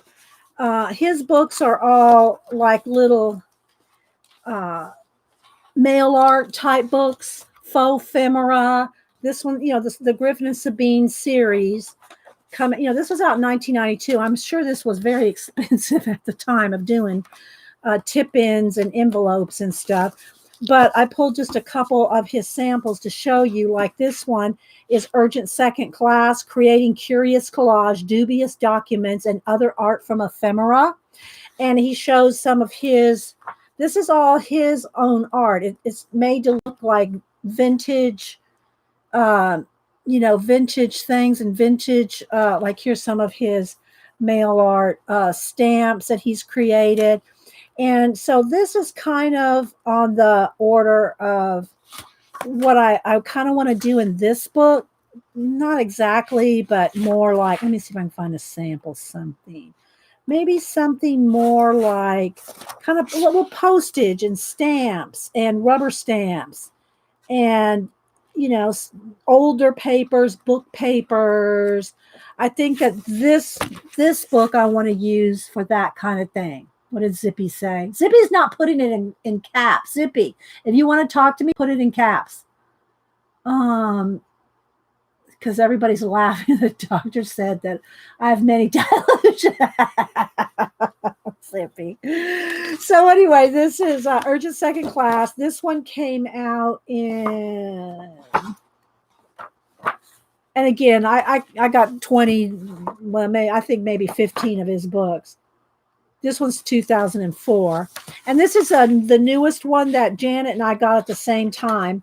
It's the Dubious Documents, the puzzle. And Janet and I, we did this. What, did it take us about 6 hours to finish, Janet? We got on the phone, or maybe 2 days of 4 hours, 1 and 4, I don't know. Under 8 hours, Janet and I solved this. And I know I still have my Post-it. See, I have all my clues in there. I don't want y'all to see the clues in case you want to do it. But it's there's 12 clues. You have to solve all 12. And then you take those 12 clues and you combine them to solve the answer. And everyone has an envelope with a poster, a little mini poster. See, there's my notes on there. I don't want y'all to get heat. I don't want to give y'all any spoilers. And then you solve the clues based on the little posters, maybe the envelopes, it might be the page that it's talking about. And so there's 12 different ones. And they're all very, again, I don't want to give anything away. But there's front and back. And so Janet and I got on the phone and we did this together. Janet, I don't know if Janet stepped away. She might have a better recollection of how long it took us to do it. But we've solved all 12 of the envelopes. And then, this is the kind of thing that I like. Look at this. And I'm sure he drew this or very lightly combine things, because that's just the way he rolls. Yeah, it's very cool. It's best if you work with someone so you can bounce your ideas off, because you can really get on some rabbit trails that are like, that's way off. But when Jan and I were doing it, we'd say, well, what about this? And we didn't have any compulsion about going, no, that was dumb. That didn't work. That's not going to work. We could tell each other that. So you got to have someone that's going to be honest with you, and you're not going to get your fifis hurt when they say, oh, that's not it. Gotta work together like that, right? So anyway, this one's called Dubious Documents. And he did have an online, I never went to look at the contest. He had an online contest that you could enter. If you figured it out, you could submit your entry. I'm sure that's over by now. I didn't want to go over to that. Janet and I, neither one. We didn't want to go over to the website where they were doing that because we didn't want to accidentally see the answers. And, you're going over there where people are posting their answers and talking about. If you don't want to be spoiled, you don't want to go over to a website that's talking about the answers, right? So we didn't ever go. We didn't ever done go over to to the website to see. Maybe Janet went afterward, but anyway, so Dubious Documents, and do it with a friend. Yeah, do it with a friend because it's more fun that way. So I just pulled these to kind of show you that, doing like stamping or postage stamps or lettering or calligraphy or something like that, not copying any of this, but just to kind of show you my inspiration is what I want to do in my traveler's notebook, which, again, Miss Vicky B sent me. I added my own dashboard to it. It only came with one insert, and then I added all the rest of this. I added the pin loop. I added the cardboard pocket and the clip. I added all that myself. The book that looks cool. Wait, I said that book looks cool. Dubious Documents. Yeah, it's a puzzle book, Zippy. Every envelope is a different. There's 12 of them, Every envelope, you have to solve the puzzle. Now you don't have to, I don't think we no, you don't. You don't have to solve them in order. But you have to solve all 12 of the puzzles. I don't want to give anything away because I have post-it notes on all of them. You have to solve all 12 of the clues. There's pages, little posters in each envelope. And the envelope might have clues too. You really want to keep these in order. Okay, you don't want to get them out of order because they do go with that envelope. And once you solve all 12 of them, you combine your 12 answers to form the final answer. So dubious documents, Nick Bantock. So it's just a little book, but again, it's fun to work on with a friend. Yeah, all Nick Bantock books and his biography. Well, let me go. Hang on. Rabbit trail or unicorn trail.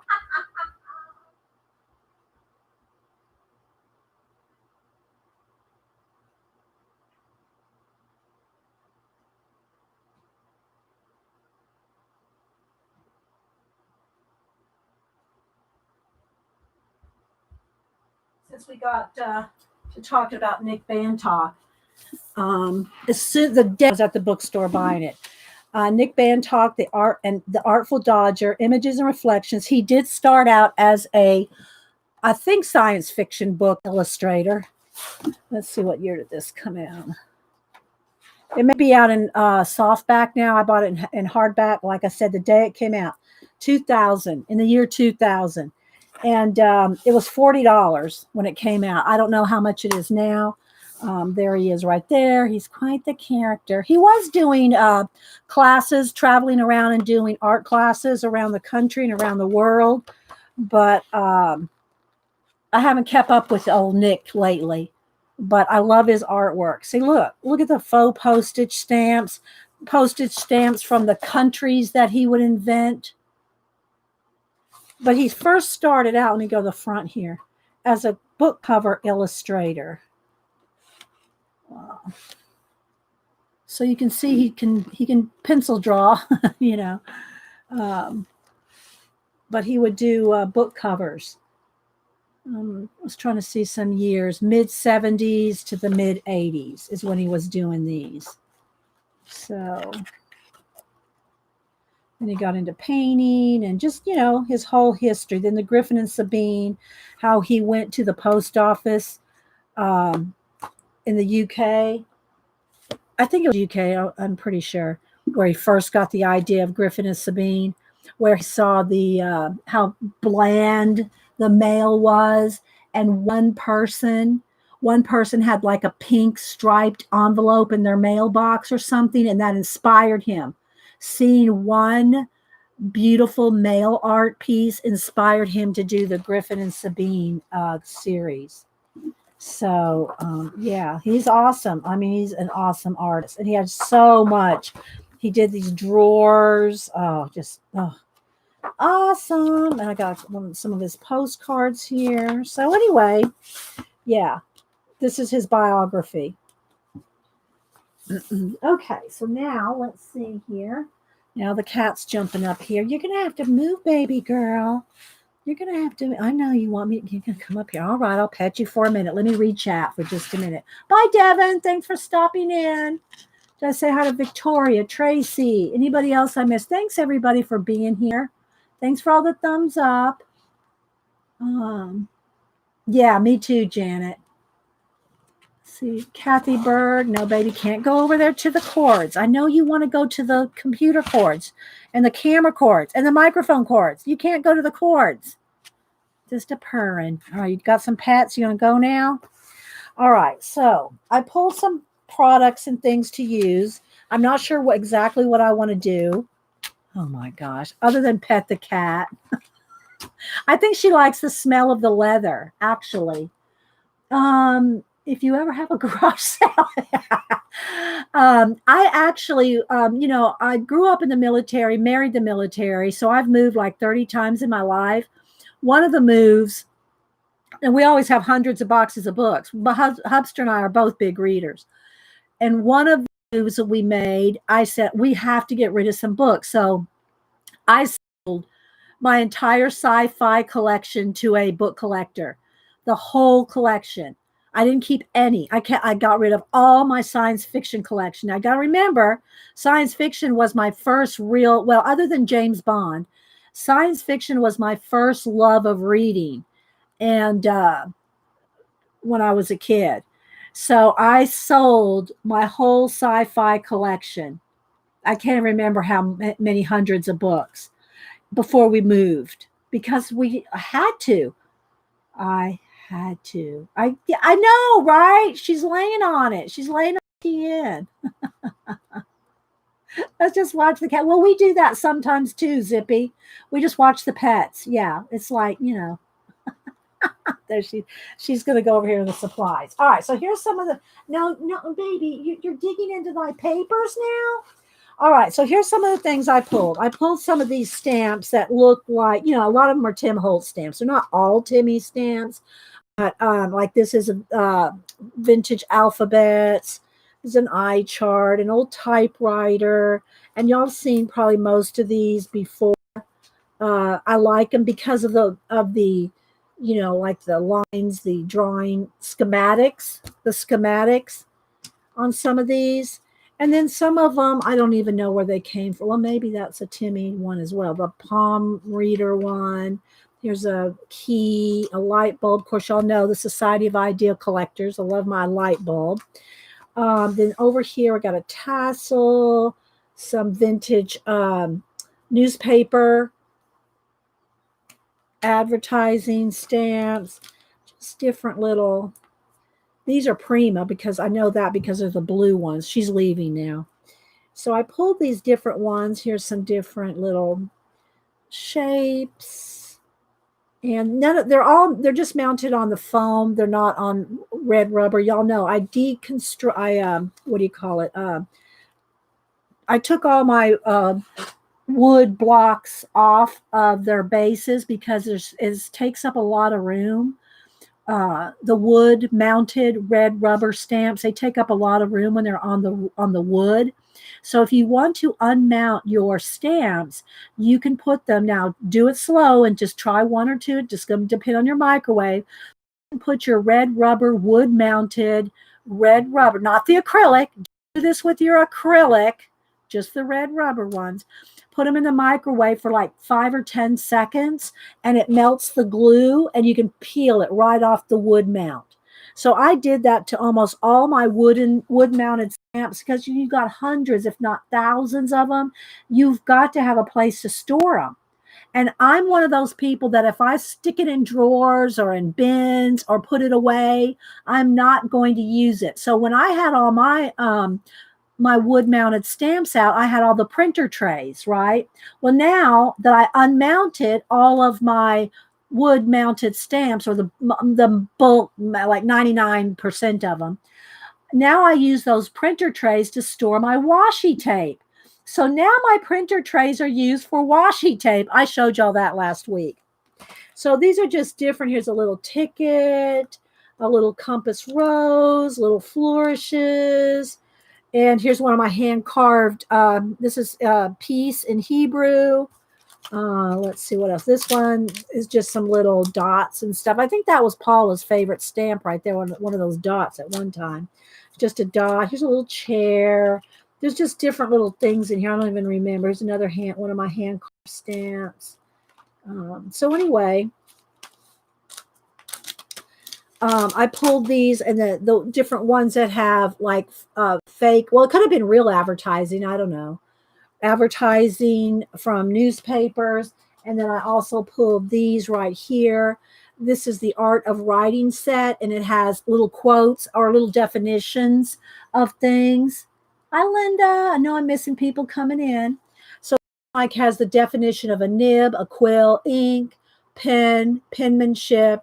And I think these two I've taken. Oh, no, it's still in there. There's a little hand holding the feather. Because y'all know I used to do calligraphy with the pen like this. Look. I'll reach up here. So here's some of my nibs. And I know they're horribly dirty. I don't clean them like I should. They still work. They have character. So I do a lot of, used to do a lot of calligraphy. and then have, some that are on actual feathers. And then I showed this last week too. Let's see if I can reach up. I dropped one of my feathers. Hang on, let me grab that.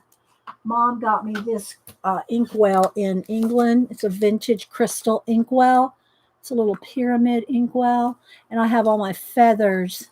This has to stay up way up on the shelf because it is cat. The cats will want to play with these feathers.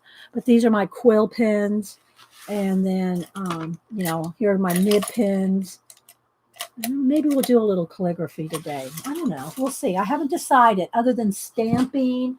And then I'll show you some of the other stuff I pulled. So I pulled these stamps to play with. Did we get flashed out there? It looks like we got a little flashed out. Let me go to my settings here. Let's maybe turn the bright light down just a little there. Okay. Then I pulled... of course, I have these stickers, the vintage stickers. I pulled those, the Victorian, antiquarian stickers. I pulled those. I pulled some, wait, here's some more stamps I pulled. This one's like a texture stamp. I got this and these at Tuesday morning. As y'all know, hi, Lisa. My Tuesday morning is one of the Tuesday mornings that is closing down. So, yeah. So I probably won't be getting anything else. But I got this at Tuesday morning. It's like a cool texture. I got these little letters, different fonts. These different fonts. I got the upper and lower case of these and just the uppercase. I had the lower case of these, but I didn't get those. But I really like these. And you just peel them off and you put them on a block and stamp with them. So I got that and this at Tuesday morning a while back. But again, my Tuesday morning is one that's closing down. I pulled a couple tapes, just some masking tape. I pulled one washi tape, although y'all know I got printer trays full of washi tape. I think this one still works. But I pulled this because of what my ideas for using this. Like, look, vintage botanicals or vintage postage stamps. The other thing that I did pull was this set because I thought this might be fun to do these cats. Because y'all know I'm a cat person. So I got these little cat stamps. So I pulled those. Maybe we'll do a cat quote or something just to start, just to get it rolling. Some of the other things I pulled were some different papers. I thought if I'm doing cats, I might want to do some fishbone paper. Here's just some vintage, and I found some of these when I dug through. Y'all know I've got tons of paper, and anyway, these India papers like from India that have been stamped on. I pulled two of those. Here's an actual vintage letter from let me see if I can see, from the flea market. 19, what is it? I'd have to get out my magnifying glass. I can't tell, but it has a letter in it. Look, actual, typed and written. This one, I think one has two letters in it. But anyway, this is the kind of stuff that you can use it like Nick Bantock would probably use. Oh, this one's from Mother. 1921. 1921. Yeah. I don't know if I can read this. This kind of writing is like how my grandma would write. My mom has beautiful penmanship. Grandma's was not as pretty as mom's, but everybody wrote like this. We learn how to write in cursive, Dear Gurry and all, I will write a few lines to you this morning to let you know that I am among the living and am well. But I would like to see some of you folks out here once I am getting homesick to see your Jim. There's no punctuation in here. To see your Jim. Hasn't been out here for 6 weeks, and I don't know what is the matter with him. He used to come every Saturday. Now he doesn't come at all anymore. Is Will out every day? I thought when the weather was so nice and warm, you would come out and stay all night. Over. Turn over.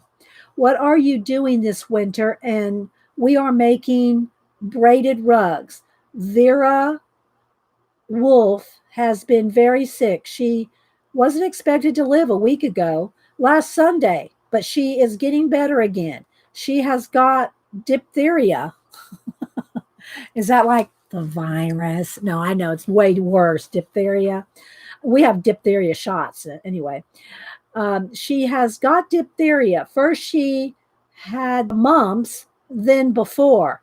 She was over the mumps, and then she got diphtheria. I will stop now for this time. Now, if you can't come out and write and let us hear from you, this leaves us all well. Hope you are all the same. With love to all, Mother. So, yeah. And there's another little letter here. I won't read them all to you, but there was a bunch of letters. And this one's from 1925. Maybe there were just different letters by the same person, and they put them all in this one envelope, vintage envelope. So I just wanted to show you this as like an inspiration envelope from the flea market for, I think, $1. So you can get this kind of stuff. And I have tons of Hubster's lost relatives pictures. And before his mom died, we asked her to go through those pictures and tell us who they were. She didn't know half of them. So I've got boxes and boxes and boxes of vintage photographs that no one in the family even knows who they are. So when I see people's letters and photographs and things in the flea market, I always used to wonder, oh, who would get rid of their family's photos and letters? Well, I've got just from one generation ago of Hubster, his family photographs, and nobody even knows who they are. So I can understand how people get rid of stuff because you just don't know who half these people are, right? Oh, you can listen to all of them, Kenny. And then just some different ones. Some people have sent me these. Some I've got at flea markets, and I've just kind of put them all together. Here's an old Webster's dictionary pages. So these are the kind of fun things that you can use if you're doing your faux. There's bags. And then this is one of those sheets that I bought at Hobby Lobby that are faux. Well, it's it's not animal parchment. Real parchment's made of animal skin. But yeah, this is like already baked or whatever to make it like to feel old. So I pulled one of those. Then I pulled this. I have this roll of Timmy tissue. For those of y'all who don't know, when I say Timmy, it's Tim Holtz. He and his partner have a vintage type this kind of stuff they make and manufacture, plus inks and paints and all kinds of stuff. They work for Ranger. So then I pulled some archival ink pads in these colors to use. I pulled a little couple of, these are off of scrapbook papers, faux ephemera, little tickets and little spots, little journaling spots. I pulled a few of those. I pulled my little bowl of postage stamps, just, and they don't have to go with anything. They don't have to mean anything. The country, the image, like this one looks like a spool or something. Look, maybe Norway, maybe. It says Norge. I don't know if that's Norwegian, but anyway, anytime I hear Norge or Norway, I always think of, if y'all remember The Thing, not the original from the black and white one in the 50s, but the one from, I think, the 80s, whenever The Thing came out, Kurt Russell. And somebody said that, oh, he's a Norwegian. He's a Swede. I mean, I can just hear that in my head, or vice versa. Anyway, so I have a whole bowl here full of postage stamps and a random little something. Then I have my stickers. I have a bowl of stickers here. Some of these are from, I think, Devin Rex. Some of these are from BDI Beth, I think. I forget who sent me all the others. Different ones from different people. But I put all my stickers here. These are all just peel and stick stickers here. So I have a bowl of stickers, a bowl of stamps.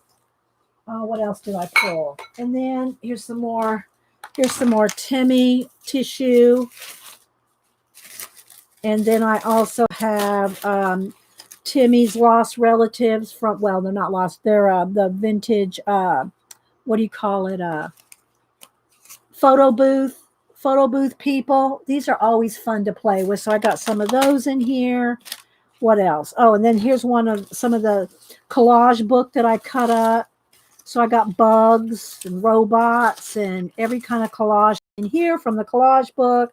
This is some of my deli paper painted things. These are not fussy cut. This one's fussy cut, but most of these are not fussy cut yet. So I have all these things that I pulled this morning and that I'll have to eventually put back to use in my, no, let's see if I can make some room. To use in my Miss Vicky B naked cow leather traveler's notebook with the insert. Well, it came with one insert and I added my own. So now we got this to play with. And I will take, because I don't want Janet to freak out, I will take the insert out of the book to work on rather than working on it in the book, because we don't want to get any ink on that beautiful leather and have Janet clutch her pearls and pass out. Let's turn the light back up just a little. Get her one, Kenny. Start her a bowl of stickers. Start her a bowl of stickers. Okay. Other than that, I really have no clue, no plan, of what I want to kind of do. Other than I thought maybe cats as a theme. Now, where did my cat stamps go? They're buried in here somewhere. Oh, what do I do with my cat stamps? Okay, so my cat theme may be out the window if I can't find my cat stamps. Oh, here we go. So I don't know, maybe a background. I don't know how much glue. If I do any gluing, it's going to be with a glue stick. I'm just going to glue with a glue stick. I'm not going to collage and paint that I can really plan. That's not what I planned for this one. All right, so I'm going to take out one of the traveler's notebooks out of the book so that it's not getting anything inky. I'm going to take my clip. I'm going to move this to the side. I'm going to clip this open. I'm just going to start in the middle. Yeah, I know some people go, oh, you don't start at the beginning. No, I just put it wherever. Because again, I'm not one to date things. Well, I mean, I can put a date on it. It just doesn't have to be in order. Okay, so you can kind of keep it open. Oh, well, you know what I will do first? I will write my name at the beginning. Miss Vicky B Gamers. I haven't done anything with it, right? I haven't done anything with this. I need to score this right here. I need to score the thing over there. Let me just get a black. Where's my pen here? I'm just going to write my name and the year. I'll write my name and the year in brush lettering. Oh, maybe should I zoom in? Or what? Do y'all want to see the supplies I'm using, or you want me to zoom in? I can do a little of both, I guess. I don't want to be too far away, but look, I'm already confining myself here. I'm already confining myself. All right, so I'm going to write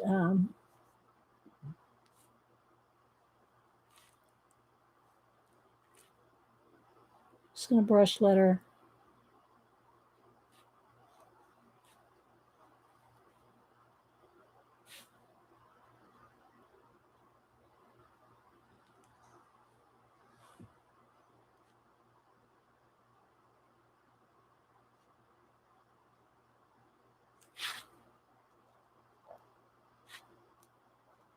There we go. It's officially mine now.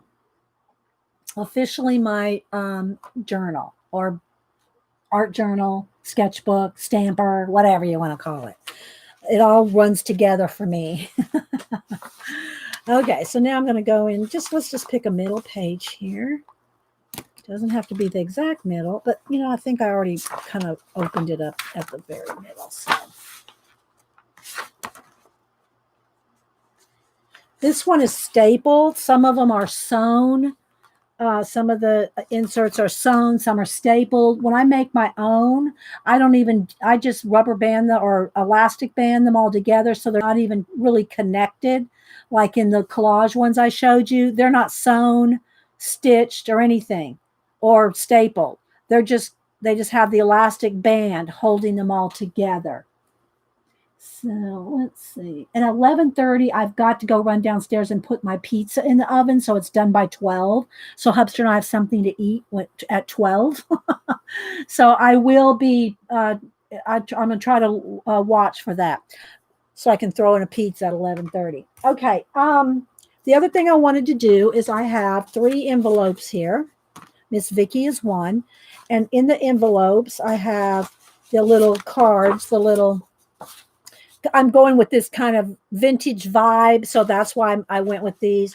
So I want to put together, some little collage or some little stamped images. So if I stamp something, I'm going to stamp it a second and third, and I'm going to stamp it 3 more times, and I'll end up probably cutting them out and stuff. And I'm going to make, I don't know how much you're going to see me do that on here, but I want to make some little envelopes of goodies for a giveaway. So Miss Vicky gets one, and I'm going to give away a couple more.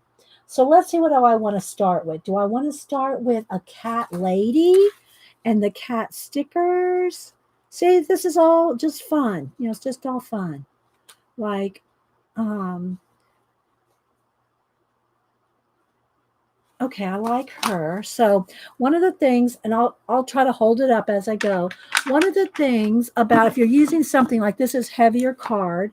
If you're using heavier card,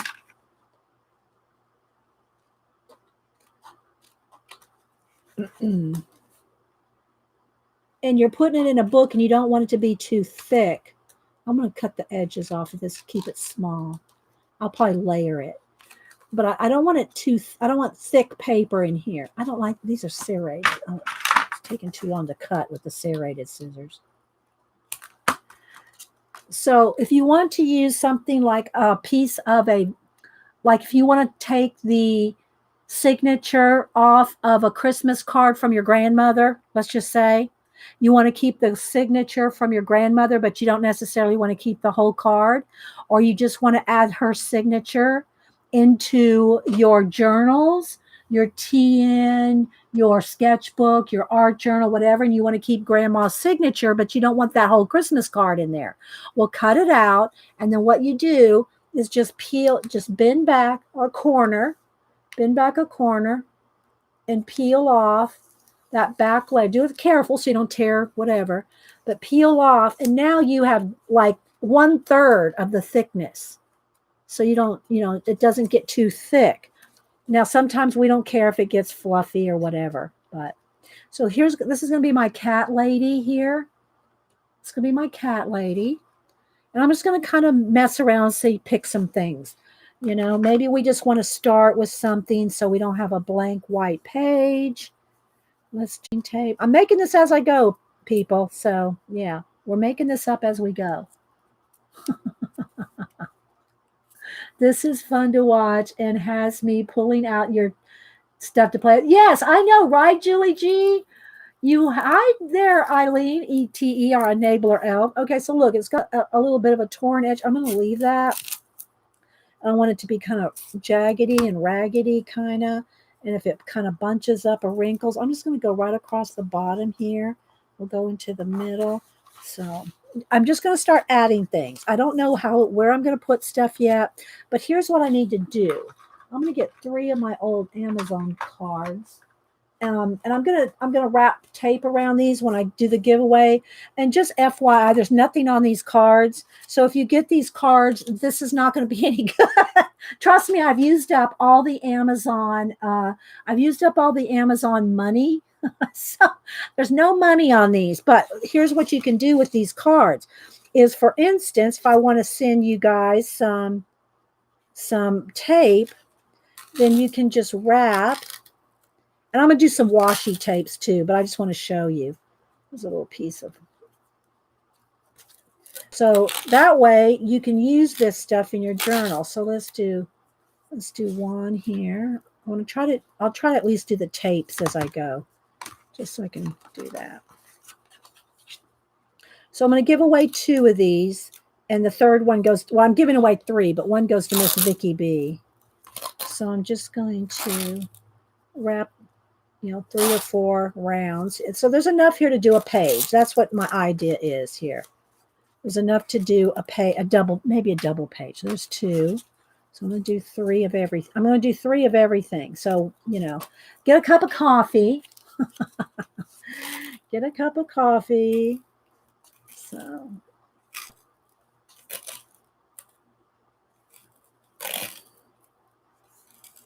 okay, so there's some of that. This one has some like vintage animals on it, and it doesn't really go. It doesn't really go with my theme, but I'm going to wrap up some of this to put on the Amazon to send to you guys, to whoever I send it to. So I'll do a couple rounds of this. And again, it's on top of itself, so you can peel it off. You can peel it.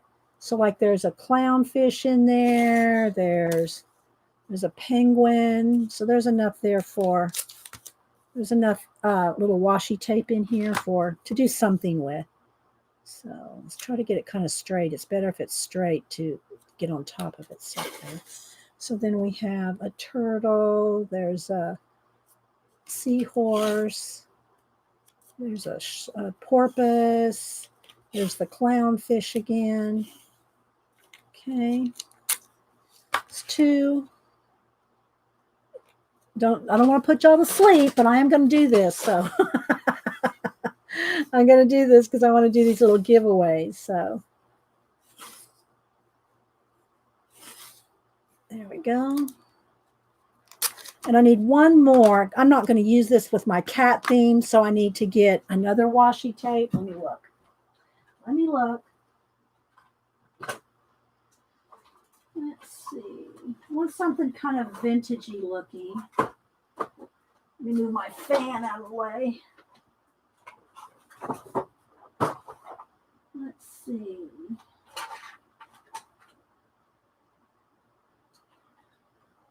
Hang on, guys. I'm researching here. Oh, okay. I got something.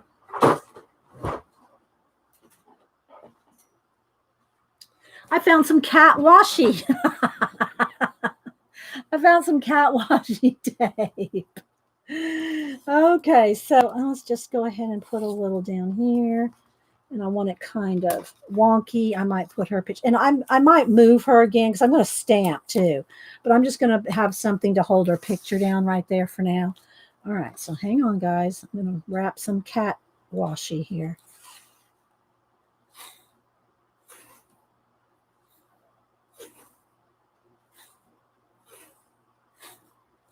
Okay, so these are going to go in my little giveaway envelopes. I think Miss Vicky is a dog person, but because we're doing cat today, we're going to,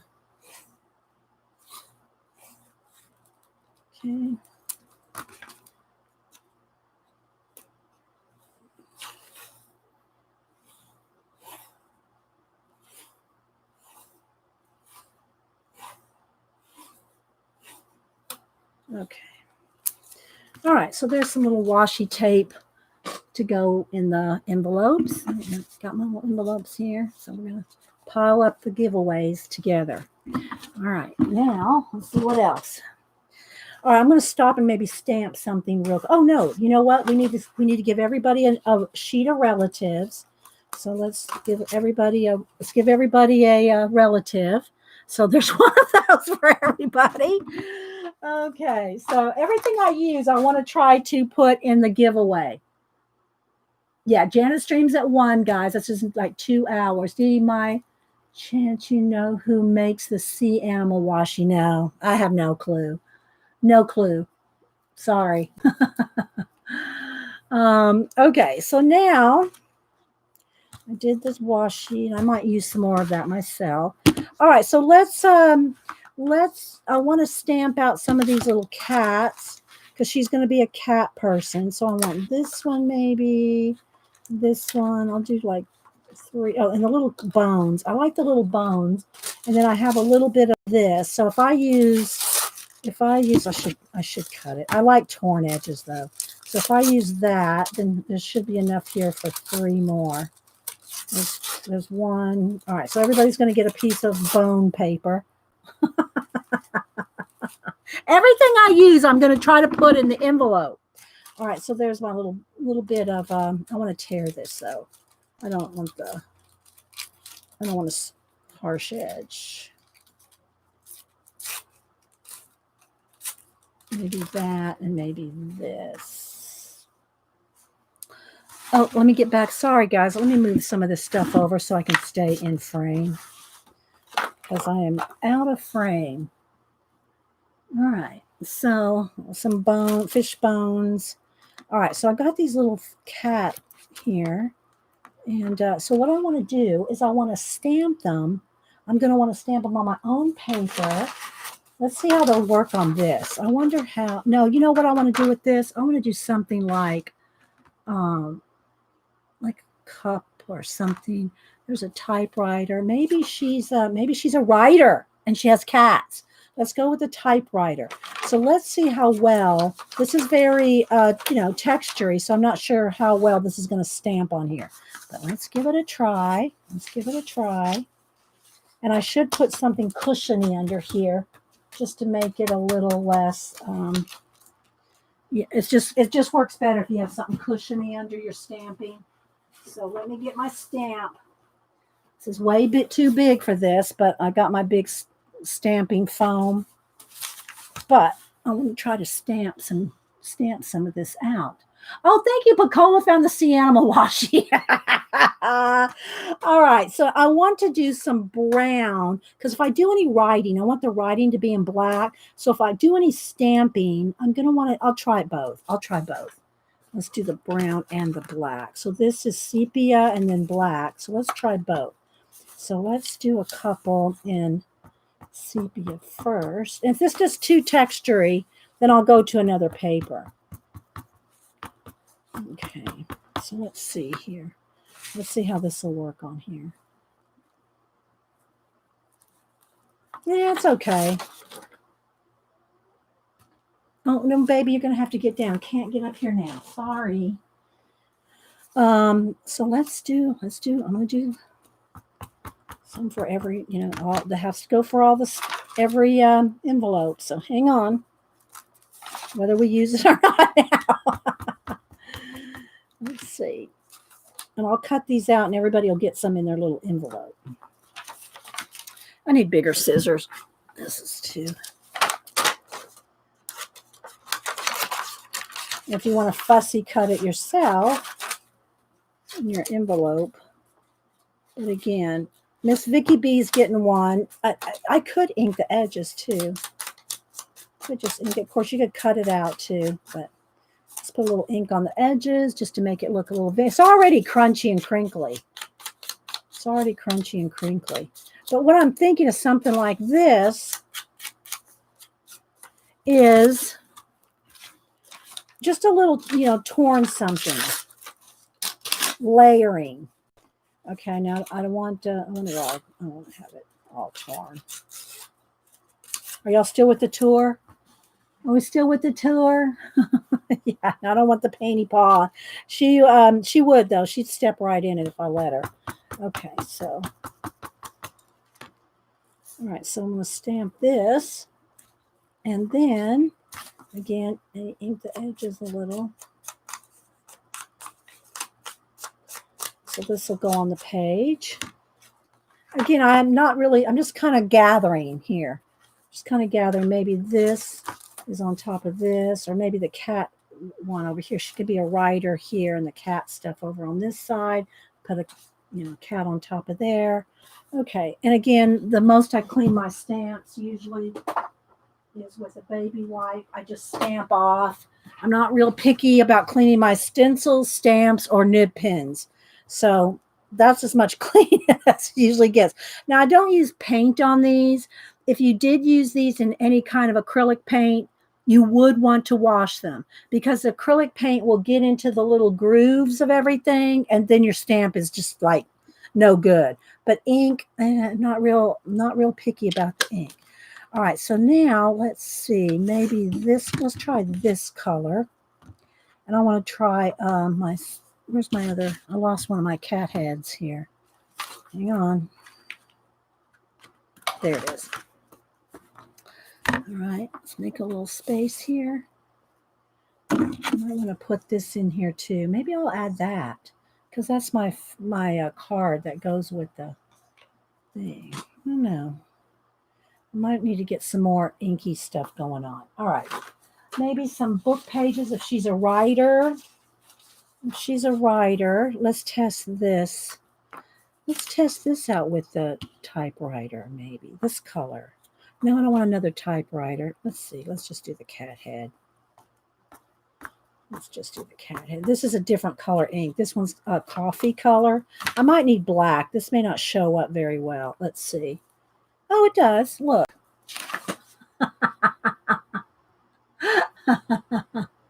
Back with the tour, Scooby. Okay.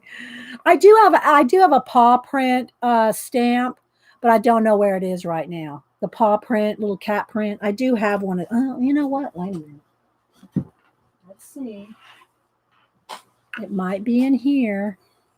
It won't be in the letters, but it might be in here. There's another cat right there. I have a little tiny paw print somewhere. Is it in here though? There's the little cat. There's the little paw print. I told you I used to do mail art. I got tons of stamps. I obviously did not unmount my letters. I'm not seeing the little paw print though. It's probably not in this set. Yeah, I'm not seeing it. We could do this letter stamping. I pulled these big, those big letters, but maybe I will go with the little ones. Oh, let's see.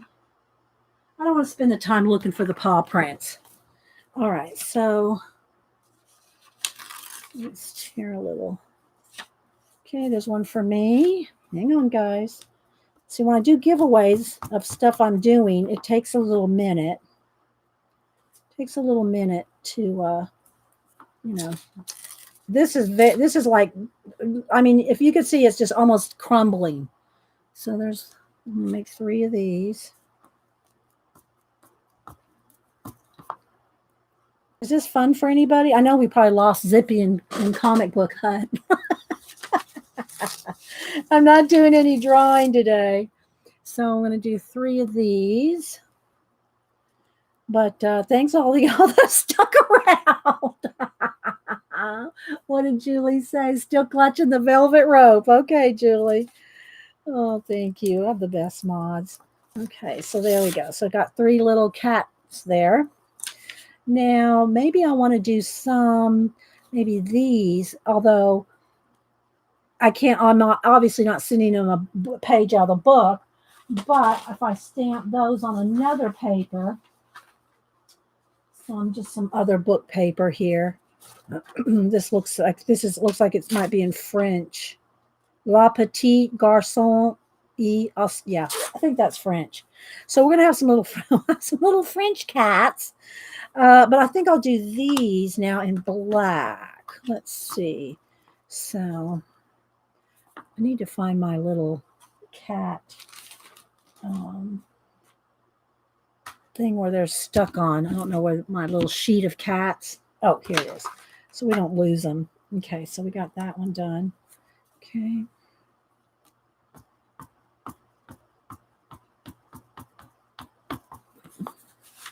Sorry if I keep getting off camera here. All right.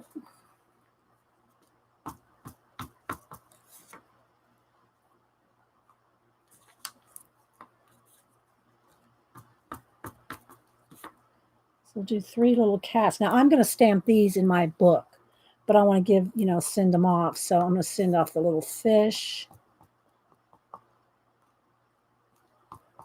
Little fish bone. There we go. All right, so I got 3 of those.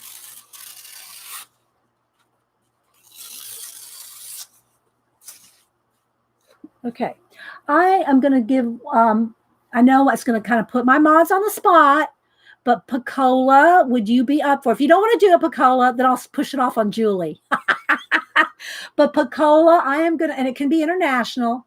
I'm going to let Picola pick 2 people because I'm making 3 of them. One goes to Miss Vicky B, thanking her for my journal. But Picola, if you want to pick 2 people to get a little envelope of goodies, I'll let you do it. If you don't want to do it, I'm going to make Julie do it because Julie will. But pick 2 people, Picola. It doesn't have to be right this second, but you know, the next 5 minutes or whatever. Pick 2 people to get little envelopes. Make Julie do it. All right, Julie, are you still there? Julie, are you still? Picola's a mod at so many people. She doesn't want to get anybody mad at her. I'll make Janet do it. Janet will do it, Julie, if you don't. Am I terrible? Okay, so I'm going to let Julie pick. Julie Topaz, my other mod, unless she took the velvet rope and ran out the back door, would you pick 2 people? All right, Julie, you pick 1 person, and Janet, you pick 1 person. Each of y'all pick 1 person.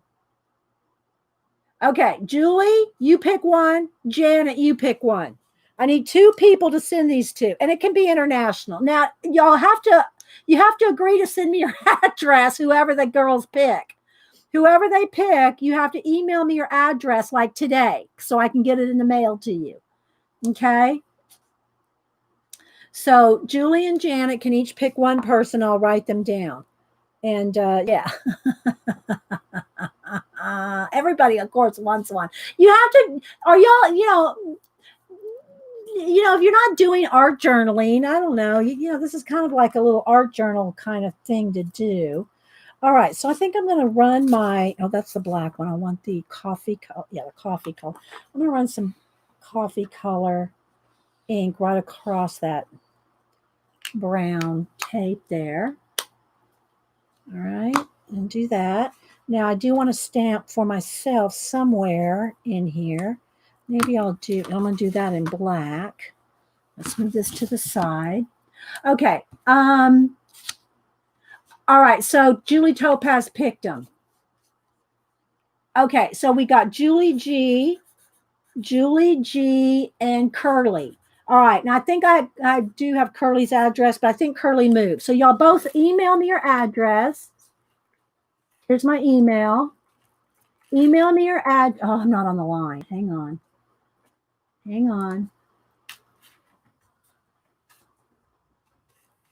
There's my address. Make sure I got it right. Okay, so Julie G and Curly, send me your address again. Send it again because I think I had Curly's, but I think Curly moved. So, yeah, Julie Ginsky, Genske. Y'all send me your addresses, and y'all are going to get a little envelope of this stuff. Okay? Yeah. All right, so let's see. Let's move those cats out of the way. Now, do I want to do it on here? Do I just want to do it in the book? All right, so let's see. Let's come back over here a minute. Let's see what we want to do. What else do I want to add here? So she's a writer. I'm going to kind of do this like that. Maybe put another piece of... I'm just throwing this stuff in here, guys. No, you know what? I should probably stamp underneath first. Let me stamp something underneath first. Then I'll tape that together. I don't know. I'm just playing. Do I want some kind of texture stamp? Do we want this big Mama Jamba in there? Maybe. We might as well use it. Let's just go ahead and do that. Let's do it with the sepia. Okay. And again, it doesn't have to be perfect because it's just a background stamp, right? So I'm just going to stamp something on the white paper. And I'm also going to write on top of all this. I'm going to do calligraphy on top of it. Maybe I need to find a cat quote. All right, that should be good. Okay, so now, oops. I'm just going to go right across the whole thing. Let me stand up and put some pressure on it.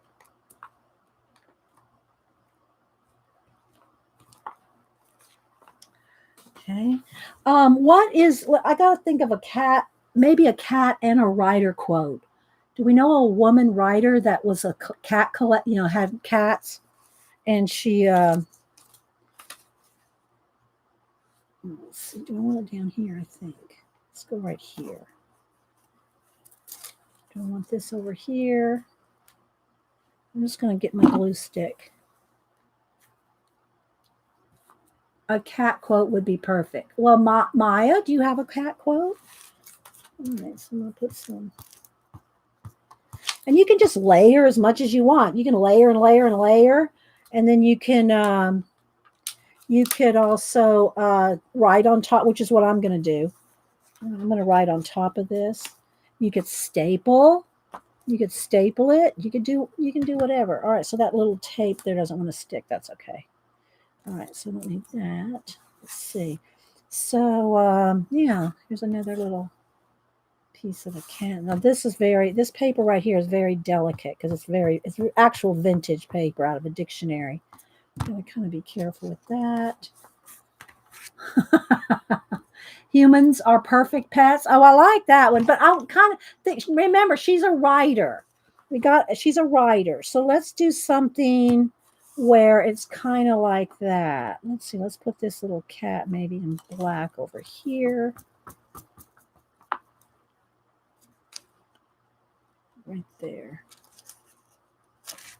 Right there. Maybe this little fish bones on the bottom. Y'all can be neater if y'all want. I mean, I don't mind messy things, but some people, it's like, oh, that's too messy for me. That's too random. I do like that humans are. I do have some cat quotes, but they're put away in another journal. I don't want to go digging at right now. So, what did Victoria say? If a fish is the movement of water in bed, it gives shape. A cat is a diagram and pattern of subtle air. That's a lot of work, Victoria. That's a lot of work. I like that, Janet. My cat might say, when did you say you were moving out? I kind of like that. Okay, where's my cat here? Let's clean off just kind of, Janet she'll freak out if I don't at least make a little of attempt to get some of the ink off here. Okay, so I'm just going to put these down here. Okay, so now let's see what else we can do. What other kind of trouble we can do. All right, I'm going to move this yellow thing out of the way until I might need it again. All right, now let's find a couple maybe vintage. Doesn't even have to go. It doesn't have to be, like I said, I love this little bit here. I love that. But I've got to pull a few here too. Here's some, let's see, I want some kind of overseas ones. Some different little, different little stamps to put in the envelopes for you guys, the giveaways. Here's a couple of vintage there. And you can get these. A lot of these came from the, what do you call it? You can get these packs. You can get these packs of stamps like at Hobby Lobby or hobby stores, and they're like $5, $6, $7 for a big, like 1,000 of them. They're canceled. They're older, they're canceled stamps. So there's those two. Let me make one more little pile. That one has a little map on it. Let's see what else we got in here. So there's that. Let's make 3 piles of different things. There's a hot air balloon. Okay, so there's 3. 1, 2. Okay, so I got 3 little piles of stamps. Those will go in there. So what do I want? I don't know if I want the blue on there. Oh, there is some blue in that. Maybe just kind of tuck that under. Let's make a little grouping. Then this one can go up here. Maybe a couple of little groupings here. Just like that. I want to have some room to write. All right, so let's go ahead and tape that down.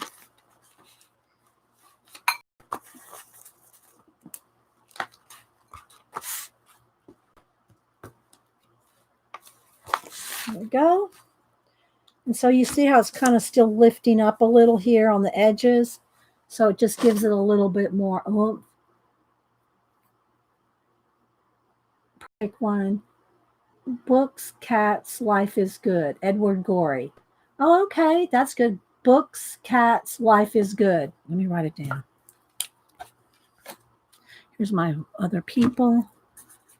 Books, Cats, Life is Good. Yeah, because we're just talking about Edward Gorey earlier. I should have tried to go get that book to show you his autobiography. When I got in 10 minutes, I got to go fling the pizza in the oven. I'll get the book and show you. Okay, so there's that. Now let's see. I want a couple other little things just tucked up in here. All right, so let's look at the stickers now and some other collage stuff. Because I want to put some more stuff. Like, let's put a couple extra, what do you call it? These Webster's old vintage dictionary pages in your little packs. I'll put that over there.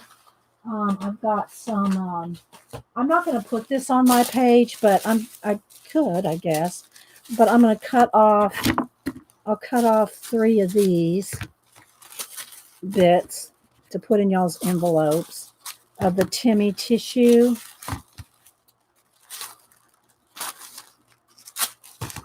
That can go in. I don't know. I kind of like these letters here. Maybe I will put a little bit on here. It won't have anything to do with the writing, but it could be a little bit of something. I don't know how easy this will tear. Just to have some other, maybe a little bigger. That big. Because she's a writer, I'm kind of thinking, oops, I tore it. I'm just kind of thinking letters and things, because she's a writer. A little more.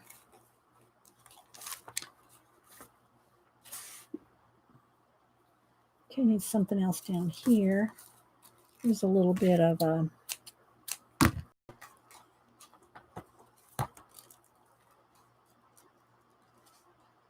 numbers. Put that right there. It's kind of like she's just got back from vacation, or she went on to a writer's conference and she came back and her cat was happy to see her.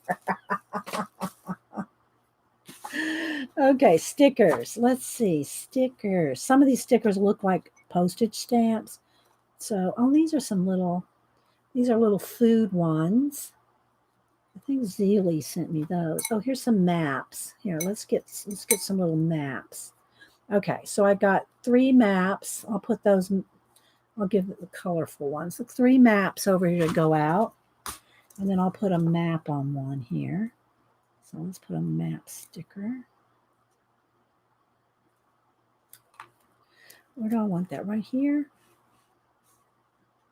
Maybe right there. Do y'all like the hodgepodge? Do you like them like mix up, of everything? Here's some more lettering. Maybe I'll put that right there. You got this Timmy tissue is very delicate. You got to kind of be careful you're not just tearing it up. There we go. Now up here will be my quote. So do I just want to write it in brush lettering? I don't know if I want to get out the ink and the calligraphy. I know y'all probably want me to. How big is that quote? Where'd it go? Books, Cats, Life is Good. I think we can squeeze that in there. Okay, we're going to do it.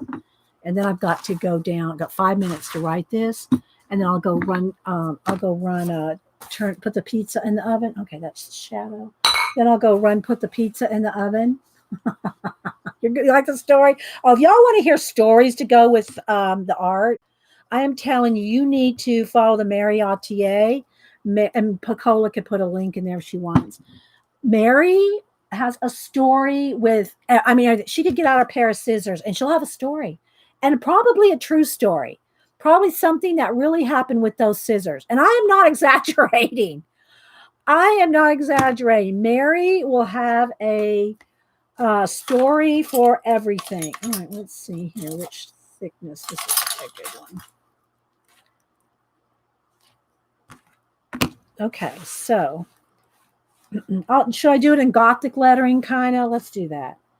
Kind of. And I don't know if this ink is going to go through, but we're going to see. This is kind of thick. I mean, it's kind of a wide nib. Maybe I need a smaller nib. Let's do the caps, and I can do some little extras here. I'm not, this is not going to, I haven't warmed up or nothing, guys. So, let's see.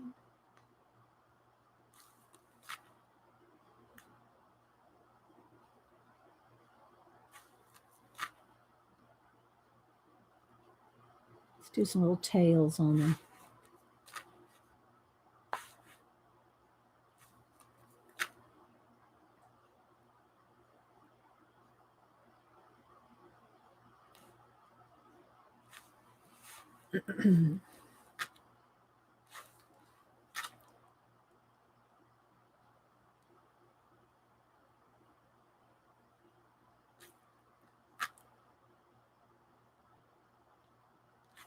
Books. Let me go back to the thicker one. Oh, let's put a little comma.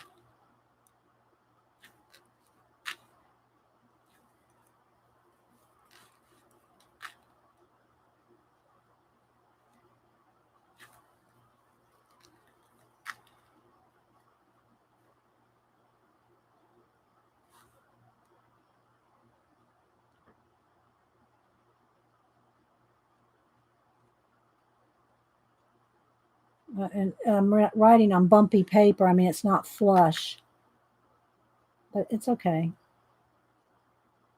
She was writing this when she just got home from her writing seminar.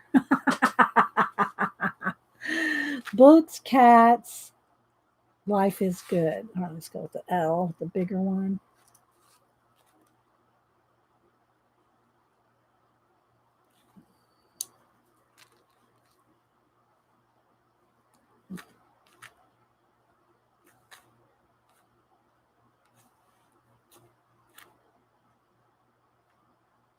Not looking at chat, guys, so hang on.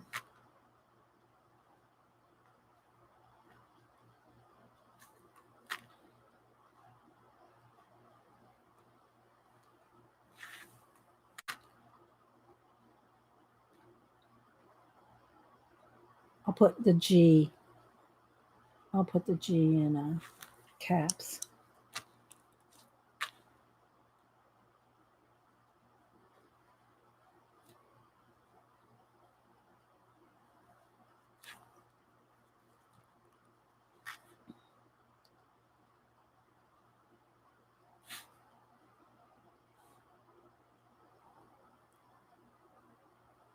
I'm not even staying on the line. I've got lines and I'm not staying on the lines, Janet. That's pretty bad.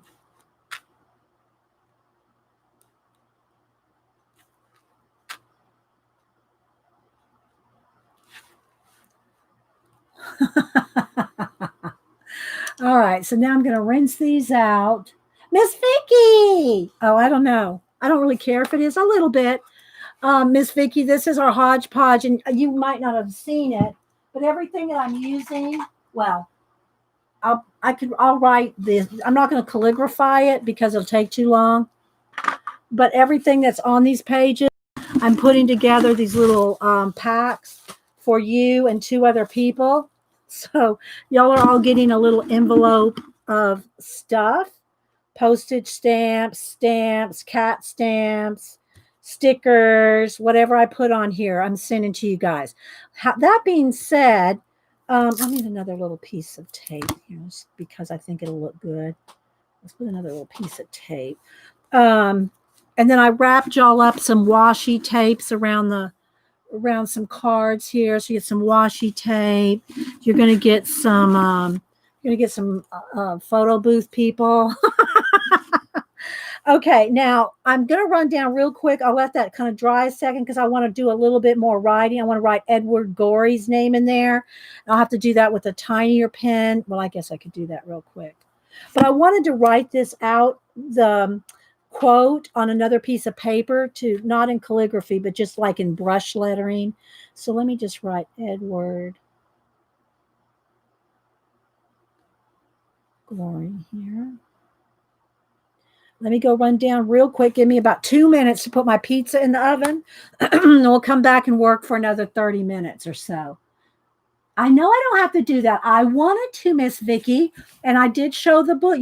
Look, I've already got it. Look, I've already got it full, and this one goes back in there too. I got a pin loop in there. I've got this clip that goes in there now. All right, guys, give me 1 minute. I'm going to shut this door so the cats don't get in here and get in my ink.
Okay, sorry it took so long, guys. It's a different pizza and it only takes 15 minutes. So I'm preheating the oven, so I don't want it to be ready too early. So in 10 minutes, I'll go pop it in the oven. Okay, so but I did grab the Edward Gorey biography. Let's see if there's anything going in.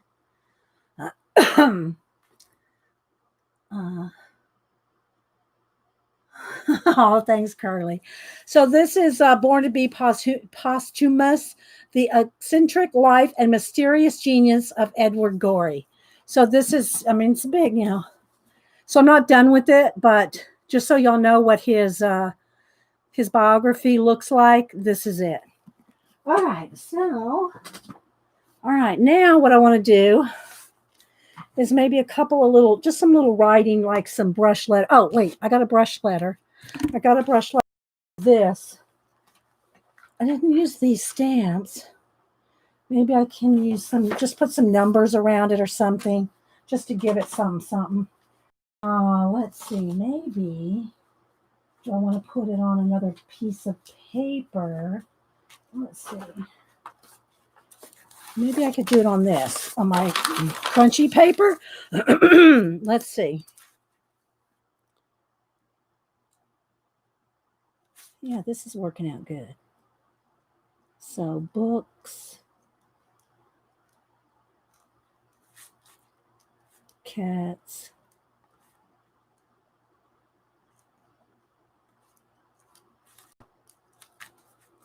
life, is, do I want to capitalize? Yeah, okay.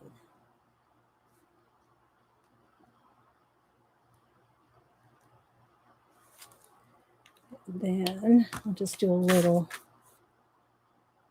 tiny Edward Gorey.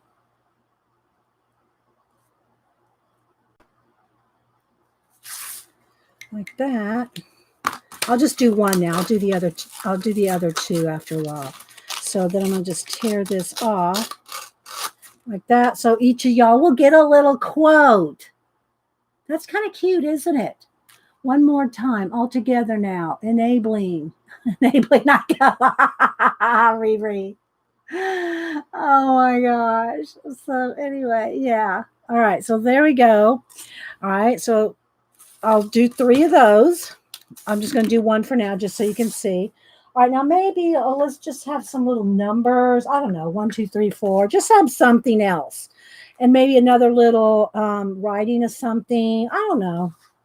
Let's do some little black numbers. Let's see. 1, 2. Just to give it some more stuff around the edges. Okay. So there's some 1, 2, 3. Let's see what else what else do I have around here? Oh, I was going to put some, oh, you know what I forgot? I got to get into our sticker book. So I'm going to need a little piece of wax paper. Hang on.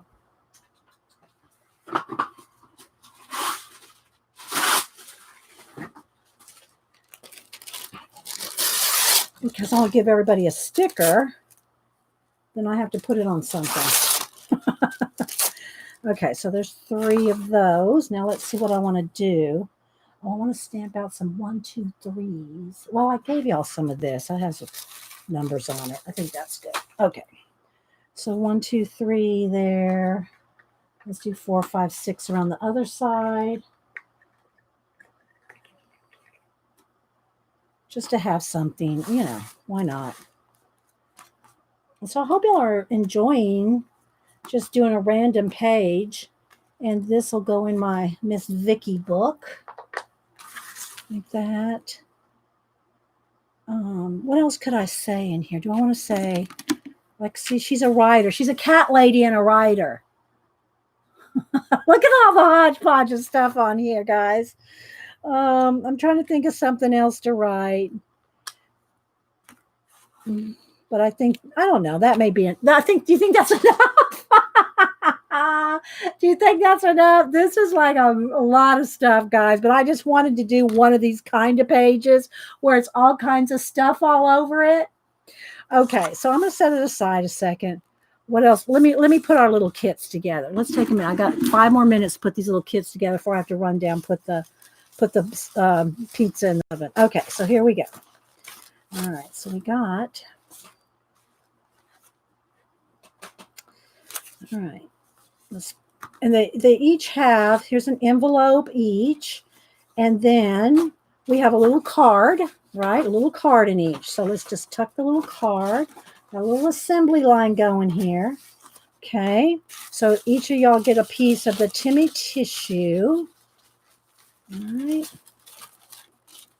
And I'm just going to tuck each thing in the little card. Is this fun? I'm having fun. I don't know about y'all. This is fun to me. This this is fun to me. Okay, then you each have a little piece of fish paper, little fish paper. Each have a photo booth person or strip, a photo person. You know, that's Timmy stuff. Then we got washi tape. We each got a little card. Again, these are on old Amazon gift cards. There's no money on these Amazon gift cards. Just saying. All right, one of those in each one. It's just for the washi tape. Here's our names.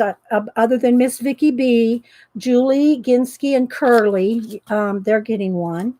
Okay, I'll have to make a couple more of those. All right, so let's see. A world stamp sticker, some postage stamps in each one. Postage stamps in each one. A little cat head on a vintage Webster's dictionary page. A stamped typewriter. Some more vintage dictionary paper. A little cat stamp with a little fish on a vintage French book paper. One of those each. What else did I forget? Okay, now I just got to make 2 more of these.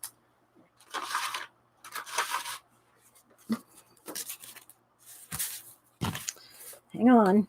I'm going to just go ahead and do them real quick. I'm just going to go ahead and calligraphy real quick. Or this would be kind of brush lettering. On this paper I got from Hobby Lobby. Like, I think 10 sheets or something. Over in the inking department where the inks are.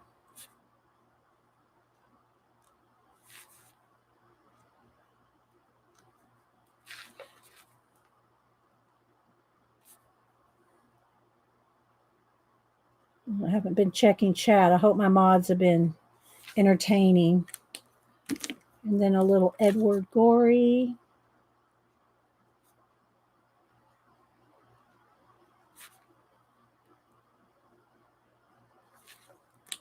And then let's do a little chair.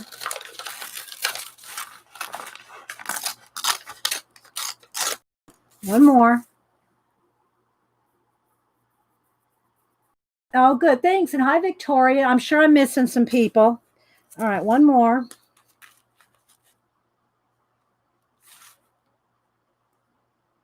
Then we'll put the tea in back in the book.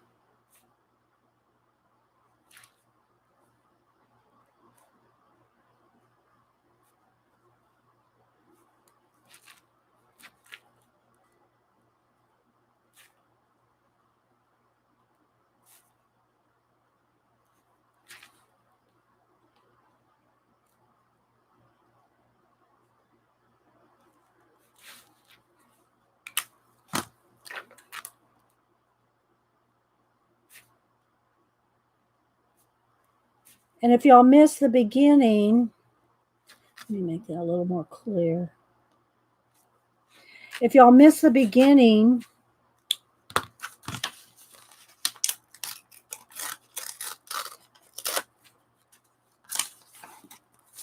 I did my book haul. Okay, so I still got some of this. I'm going to go ahead and I'm going to tear some little strips off here. So what's left of this paper, y'all can each have a strip of that to write your own quote on. And I think, oh, yeah, one more thing. I want to go through and add a sticker. So let's see here. Let's put the little, let's put them in the, so we got, isn't that nice? Isn't that fun? Let's put them in the envelopes. And then I'm going to add a sticker to each one, a Victorian sticker, something appropriate, a cat, a typewriter, or something. So look, guys, I would love to get that in the mail. Just saying. Okay, so there's those 3. Now let's go through the stickers. I have 3 little pieces of wax paper here to put 3 stickers on. And let me just kind of flip through here. I want to try to find something, you know, kind of, oh, there's a cat head. Somebody's getting a cat head. I don't know who's getting what, but somebody's getting a cat head. What else? I won't send anybody a rat. I'm going to send somebody this because this looks like an Edward Gorey kind of girl. Is that going to fit on there? It looks like one of his girls from like the PBS mystery show. So there's one of those. And I'll get somebody. And then let's see what else do we have here. What else catches my eye?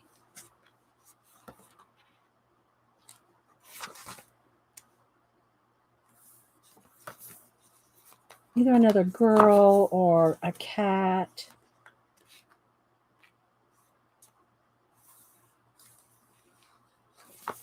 I'm just looking. I'm not looking at chat, guys. Sorry. I know I'm being a rude host today.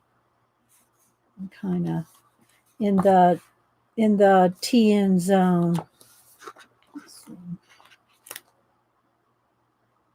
I like her. She kind of looks like a Spanish dancer, though. Trying to kind of get something fitting. Okay, here, this girl. Oh, no, this one. I like her. This one. I'm going to stick her on the last one. So there we go. That's what everybody's getting. Oh, there's another cat. I didn't even see it. And look at these. Oh, wait. I'll put these cats. I'll put these cats in my page. I don't know if I want a pink border, though. Is that going to clash? Oh, well, I don't care. I'm going to put it on there anyway. And now it needs another little, because I covered up my washi tape of cats. Let's just put another little washi tape there. All right. I think my page is done. What do y'all think? How do you think my hodgepodge? I like it. I like it's messy and inky and hodgepodgey. And of course, I signed my name in the cover in the beginning. So there's the there. I should put one of my hand carved stamps here. Where's my owl? Do I want my owl or my bee or both? Let's see. Maybe both. Maybe I'll put the bee on the front and the owl in the back. Is that like party in the front? No. Business in the front, party in the back? The old haircuts. Okay, so here's my bee. And my bee only has one leg, so I have to add a leg because I've used it and it kind of cut one of the legs, kind of cut off. So all you have to do, just kind of add a little bit of a leg. And then in the back page, I'll put the owl. And I'll use these throughout. But anyway, oh, I got to date it. Wait. Date stamp here. Now that's still wet, so I want to be careful here. Let's put a piece of wax paper because that's wet. Let's put the owl in the very back.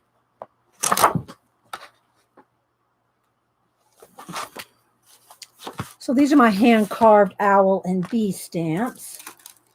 All right. I could hit it with the heat gun. And now let's go to this page, the nice messy page. Let's get a date. Today is June 21.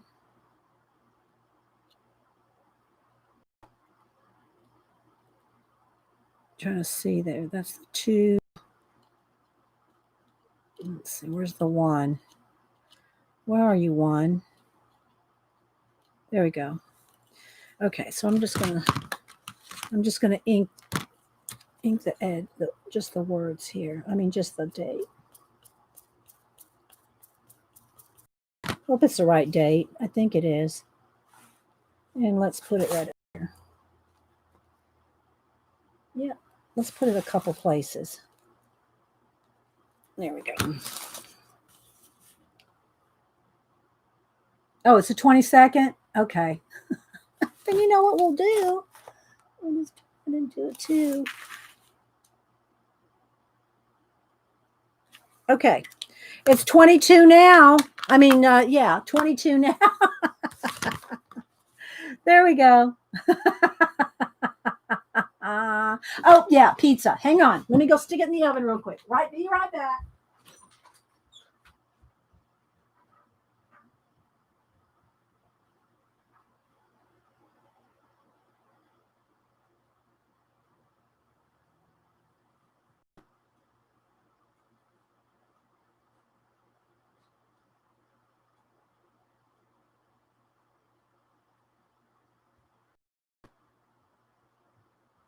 Okay, pizza in the oven. Should be ready about the same time I hear the garage door opening when Hubster gets home. Let's move these stamps out of the way.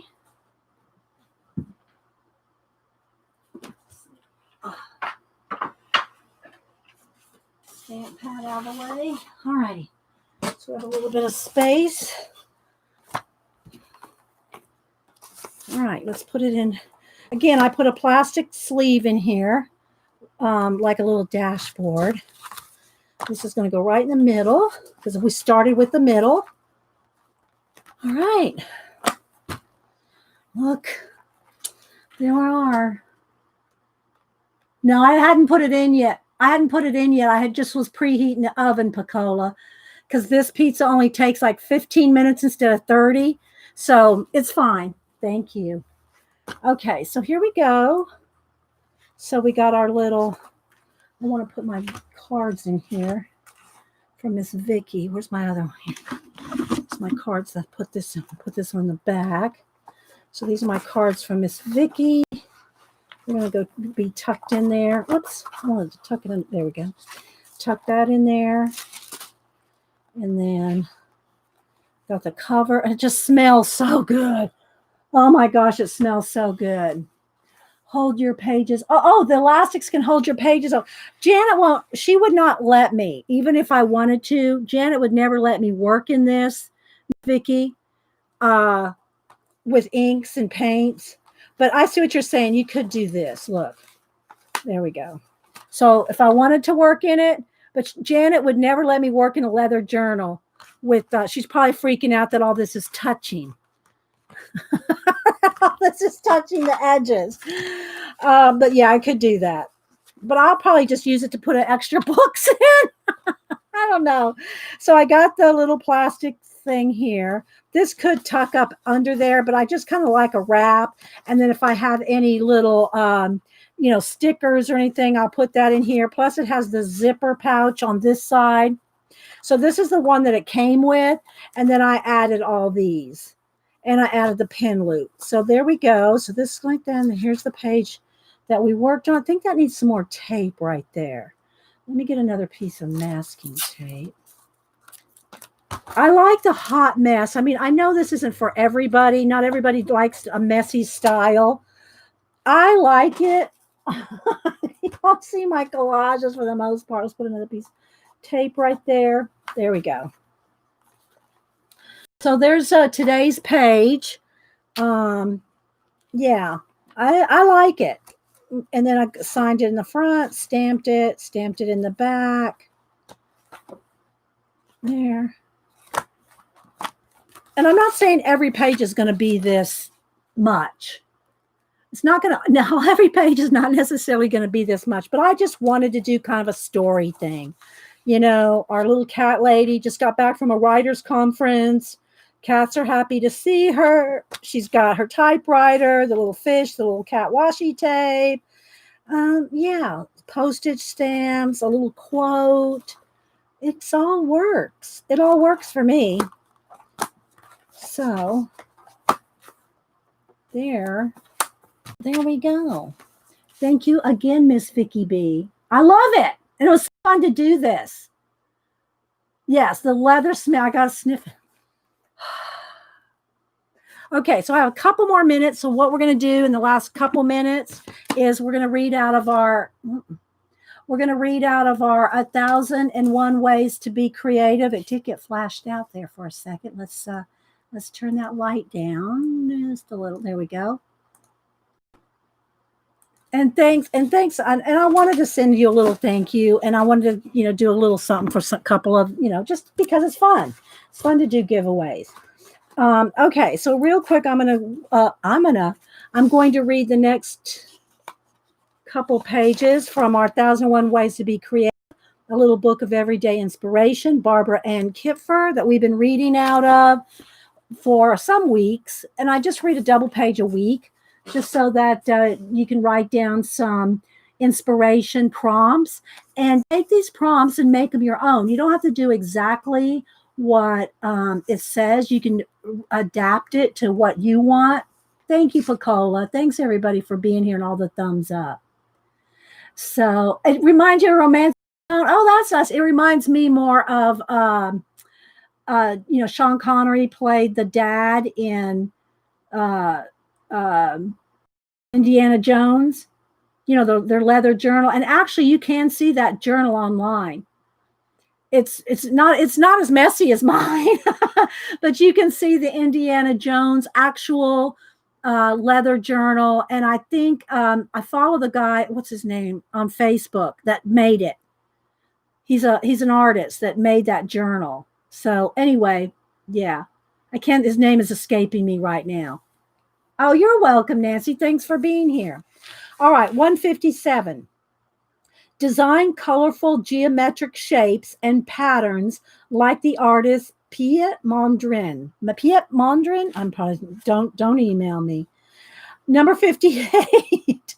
But if you don't know what kind of geometric shapes and patterns you can do, I'll tell you, Cece's Creations, or Creations by Cece, does awesome patterns. And another place to get awesome ideas for patterns is off of Japanese kimonos. Look up Japanese kimonos and look at the patterns of flowers and designs and just the patterns on kimonos, and you will get so much inspiration. Okay. Number 158, dress up as a storybook character for Halloween. 159, prepare a treasure hunt for a birthday party. 160, construct a water slide. I bet you Miss Vicky B's done that for her kids. I would not be surprised if she's made her own water slide. 161, design a chandelier. 162, write a comedy. 163, draw things that frighten you. 164, start an inventor's notebook. Let necessity drive your ideas. Oh, I love that one.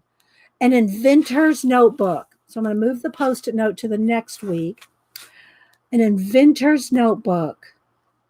Let necessity drive your ideas. That's good. So anyway, we try to read a couple pages out of this every week.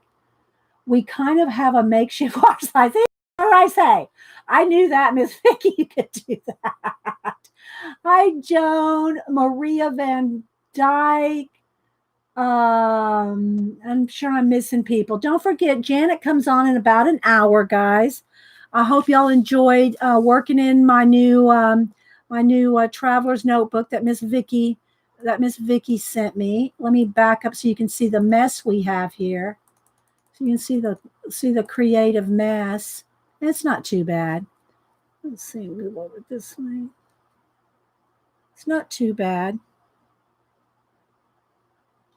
But yeah, with our stamps and tapes and everything, a little calligraphy.